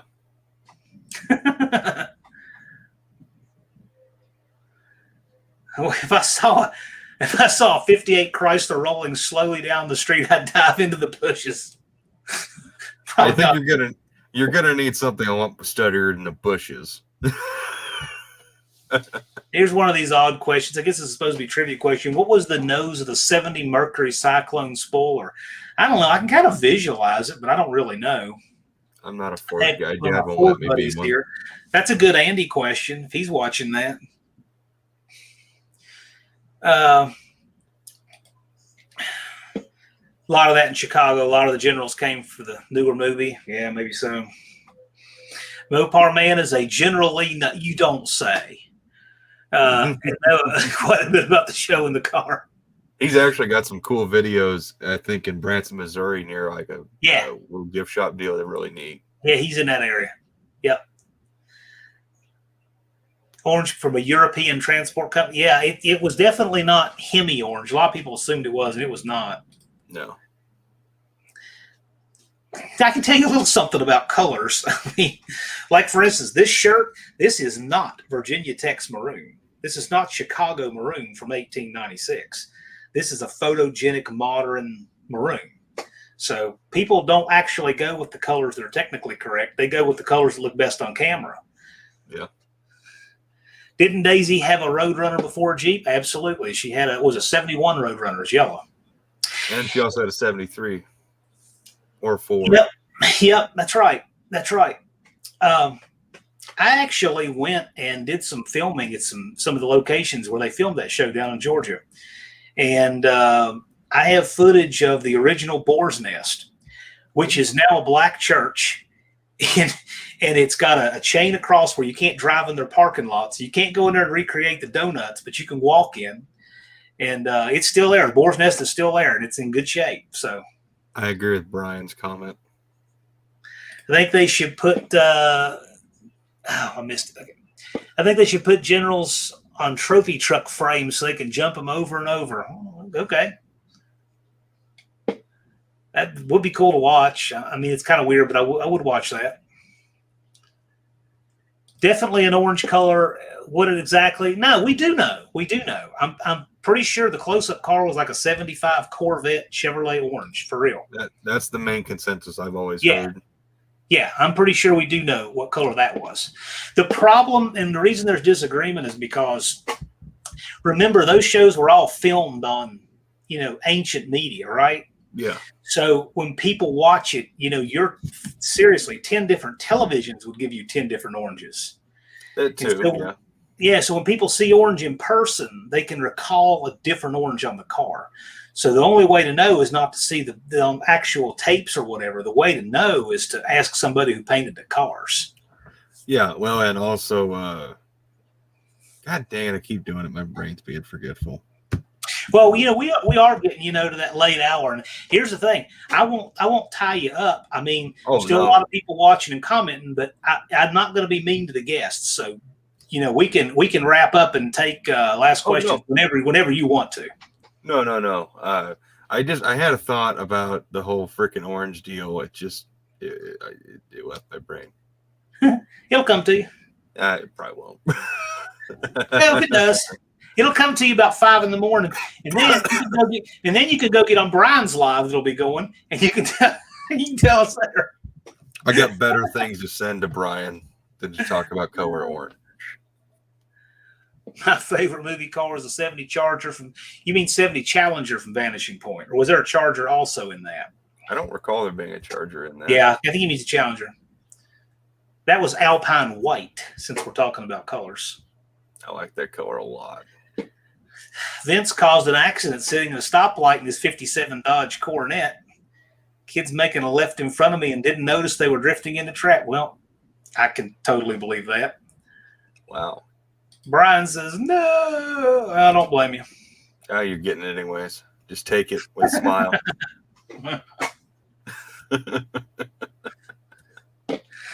All right. What do you got coming up? Because it's coming wintertime, right?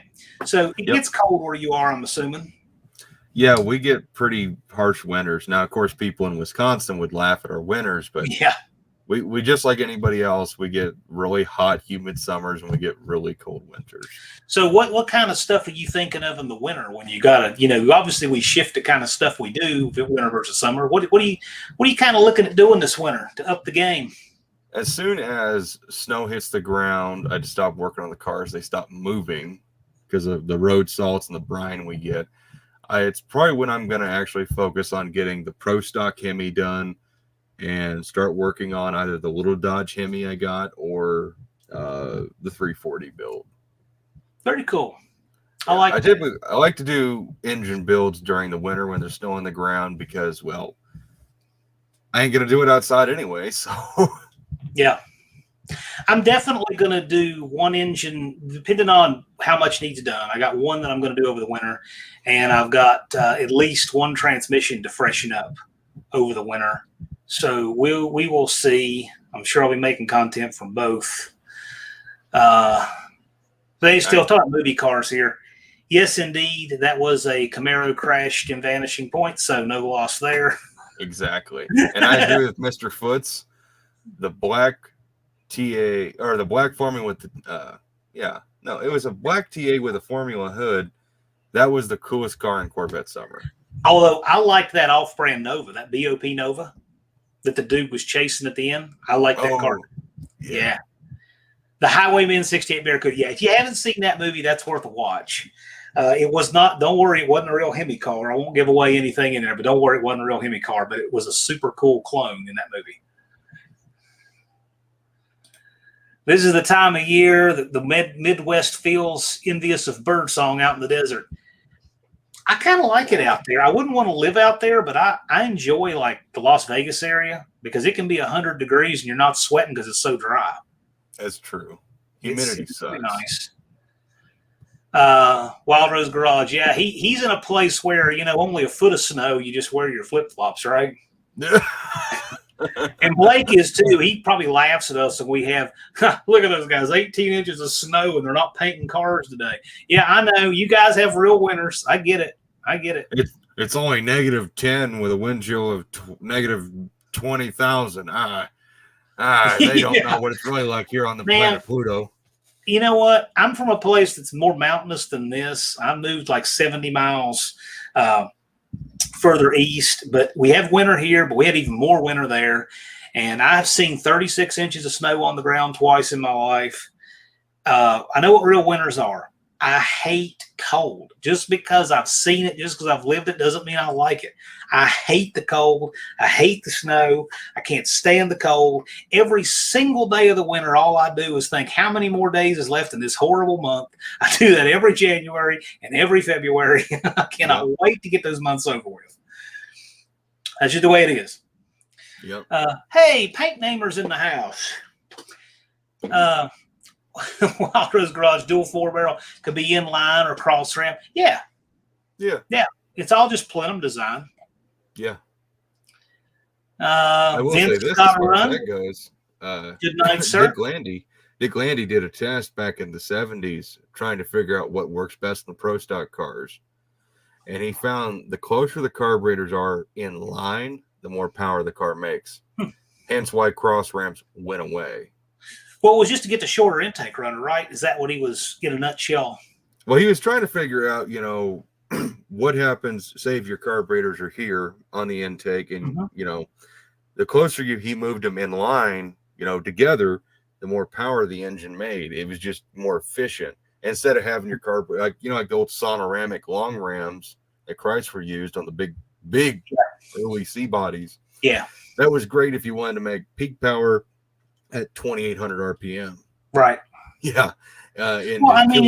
Exactly. That's the thing about runner length. I mean, that's what makes the 400. The 400 is you get a half-inch shorter, 3/4 inch shorter deck. Yep. So you shorten those runners up, take advantage of the RPM. Yep.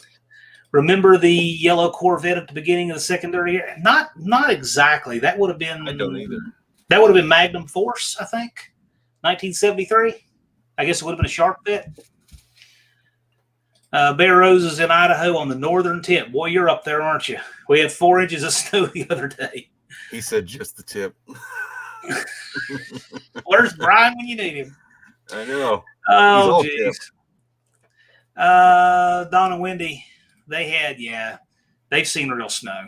Oof. You gonna have a video driving that Valiant in the snow? Driving one of those two? If they have a pair of 62 Valiants, wow.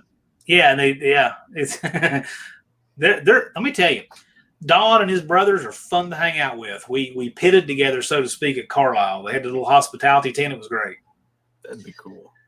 Straight 6 fan in the house. Howdy, Grant.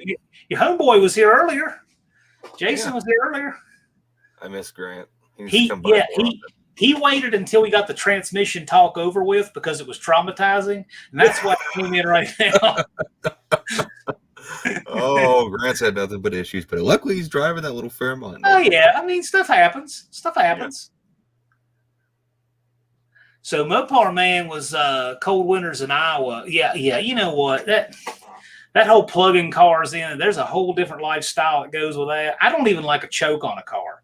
And around here, most of the time, there's probably 5 days a year when you can't get away with just feathering that gas heavy, and you really have to have a choke. But I mean, man, they plug cars in and everything else up north. Jeez. No way. I don't like having chokes on my carburetors because when my carburetor looks at me and says, "Choke me, Daddy," I get really nervous. Yeah, it's just not. I would rather not have a choke on a carb at all. Seriously, none of my cars have chokes. And when we had to load up the dirt track Mustang for Birdsong for his buddy Mike, there was like 5-6 inches of snow on the ground. It was in the middle of basically a Kansas like blizzard, a light blizzard. And we had to load this Mustang up, but I had the Javelin and the Duster and all the cars lined up in back where they're supposed to be parked. And this Mike showed up from North Dakota to pick the cars up. And he was like, "Yeah, if you guys are having a lot of snow and cold weather, it ain't no big deal. I'm from North Dakota." Okay, yeah. He gets down here. He's freezing his ass off. Apparently, we had a harsher little storm there than I guess he's had in a while. And I had to start all the cars up. And they all obviously taken a couple pumps, but they all fired right up. And none of them have chokes. The Carleys are all just tuned perfectly. Yep. Oh, thank you, Mopar Man 1978. You brought up a good point. You know, you just had to go and degrade the live New City Carpet. Where are you, New City Carpet? Are you in Mexico? I was thinking maybe you're literally in Mexico. I can't remember. Eat it. I'm not eating it. It's plastic. No, eat it anyway. No, it makes funny sounds. I'm sure it does. I'll say this. If someone sends John Wilburn like $5, I'll click his belly button. And we can listen to the sound of my people. You know what? If somebody does, that gift is going to keep on giving. you can't do something like that and just not get a receipt. Hang on. Okay, I got a better one. So for every $1, not $5, for every $1 sent, I will click this yodel button and this pickle will sing his sound for everybody. Oh, okay. There we go. Well, I'll tell you what. If anybody does take him up on that, the money is going to go to a veterans charity.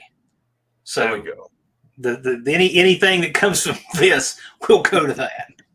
I need where's my super glue at? I need to put the googly eyes on him. Now, why would Bad Tree want to start a cold start challenge when they have the biggest disadvantage ever? Because I think those guys are about 14,000 miles north of Canada. Isn't that where they're? That's about where they're located, right? They're basically Canadians. Yeah, it's the coldest place on the face of the earth where they live. So, well, and I'm going to say this in all seriousness. You know, I'm all cool with challenges and stuff, but I am not going to take part in a challenge like that because you do a lot of damage to an engine. Yeah, it's not really my bag, but I get what you're saying. Yeah, I'm not like a Jezebel. That car, you do not try to start in the middle of winter. It's too much money wrapped up in that engine. No matter how well tuned, you're dumping a lot of raw gas in that thing trying to do that. Yep. So Bear Rose says, of course, they live in the Arctic too, making a hot air intake out of an old coffee can for VW. But yeah, those cars, it's really important for real. I remember hearing Dad's stories. Mr. Will says, got to go. Have a good night. Absolutely. See you at the UTG. Yep, I should be there. Cool. Have a good night, man. Very cool. Doug Narden likes his Whiplash cam and his Chrysler. Yeah, those are good sounding cams. They actually work really good. Yeah. Hughes makes excellent parts. If I was ever just going to be blatantly, I love these people. They're not paying me, but I love them. It's Hughes because they only do Mopar. Hughes was the first to the party to take advantage of that 904 diameter lifter. Yeah. So, when companies like, Comp and Crane were still using Chevy Logs on Mopar cams, Hughes said, you're leaving power on the table because you should be able to make better ramps to take advantage of that bigger lifter. Mm-hmm. And they were the first to do that way back there. And now all the cam companies do it now, but I respect Hughes for that. Well, every single cam in any of my Chrysler products is a Hughes cam. I called Dave Hughes. I talked to him. We spec out a cam, and I've never had an issue. Lunar's Garage says, I am late. Hey, we're still on. If we're still on, if you are not watching chat replay and there's not an end time on the video, you're not late. You're here. That's true. Thanks for being here. Mopar Man 78, switch over to 5W30 for the winter. I don't switch oils in the winter. I don't either. I let them warm up a little more in the winter just to give the bearings a fighting chance. Yep. Mr. Will says, good night. Good night, Mr. Will. Thanks for your enthusiasm. We appreciate you. Danny Boyd says, I was late too. Well, we weren't going to severely penalize you, but we are now. We didn't know that. We are now. Yeah, where's the whip at? Seriously. Anybody got a whip?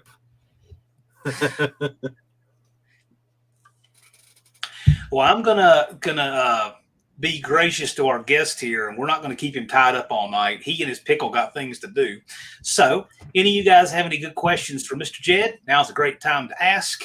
And I'm actually disappointed nobody sent that dollar in yet. Right, I know, seriously. So, if any of you guys have any questions for Jed, now's a good time to ask. We're gonna wrap up here in a little bit and let him get on with his evening. I was gonna say I actually have to eat dinner still. Yeah, but we've had a great turnout. I hope you guys have enjoyed this, and hopefully you got to learn some things. Jed knows a lot of cool stuff, as well as a lot of the commenters we have. We actually have we really, truly have a better comment section on this live than average for YouTube. The people who have showed up here, by and large, we got some really.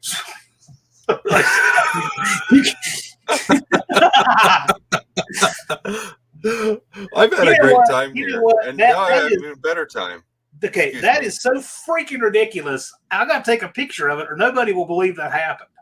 Yeah. So, by the way, I apologize to everybody in the world, but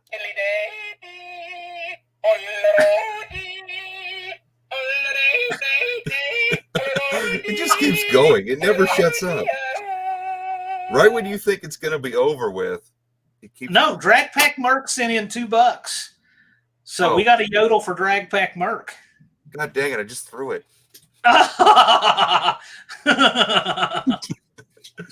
It didn't go far. My pickle is not very heavy. It's not very big either. Yeah, your pickle didn't go very far. You've probably been told that many times before. Yeah. I know. See this? Jay said this has been a great live, and he says this in the past tense for a reason. Because it hit the critical mass of weird hour really quick. Well, it happens. It is 9:09 here in the state of Kansas. Yeah, we got to wrap up, guys. So, any last parting shots? I definitely want to thank our moderators, Andy Wood, Just Mopar Joe. Didn't see Fubar tonight. That's cool. But yeah. So anybody have anything? William Sanders says it's 10 p.m. There's all kinds of places who can't tell time. Okay, so according to Jed, Central Standard Time, and everybody beside that just doesn't know how to tell time. Yeah, we're in the center, so everybody else works around us. Okay, it's not my fault. Y'all don't tell us a good time. Yeah, here we go. New City Carpet says, "I'll give you $2. Take it away. My wife's getting there." His wife's thinking he's switching teams. What's going on there? Okay. Yeah. Blake is out. Yeah. Well, we've definitely, absolutely hit the critical mass of weird. You've run Andy off. Nice. Yes. My goal was achieved. Dean says it's 3:10 p.m. in New Zealand. Yep. All right, guys. Been a wonderful time. Great chat. Really enjoyed having Jed on. We'd love to have you back on. So you're certainly invited back. If you got something new and cool you're working on and you want to come back on, we'd love to have you. Oh, I've had a blast with you, John. You're a super cool dude. It's been a lot of fun. Yeah, it's been great. We'll do this again sometime. But for right now, thank you guys for watching, and we're going to wrap it up. So I'm going to end broadcast now.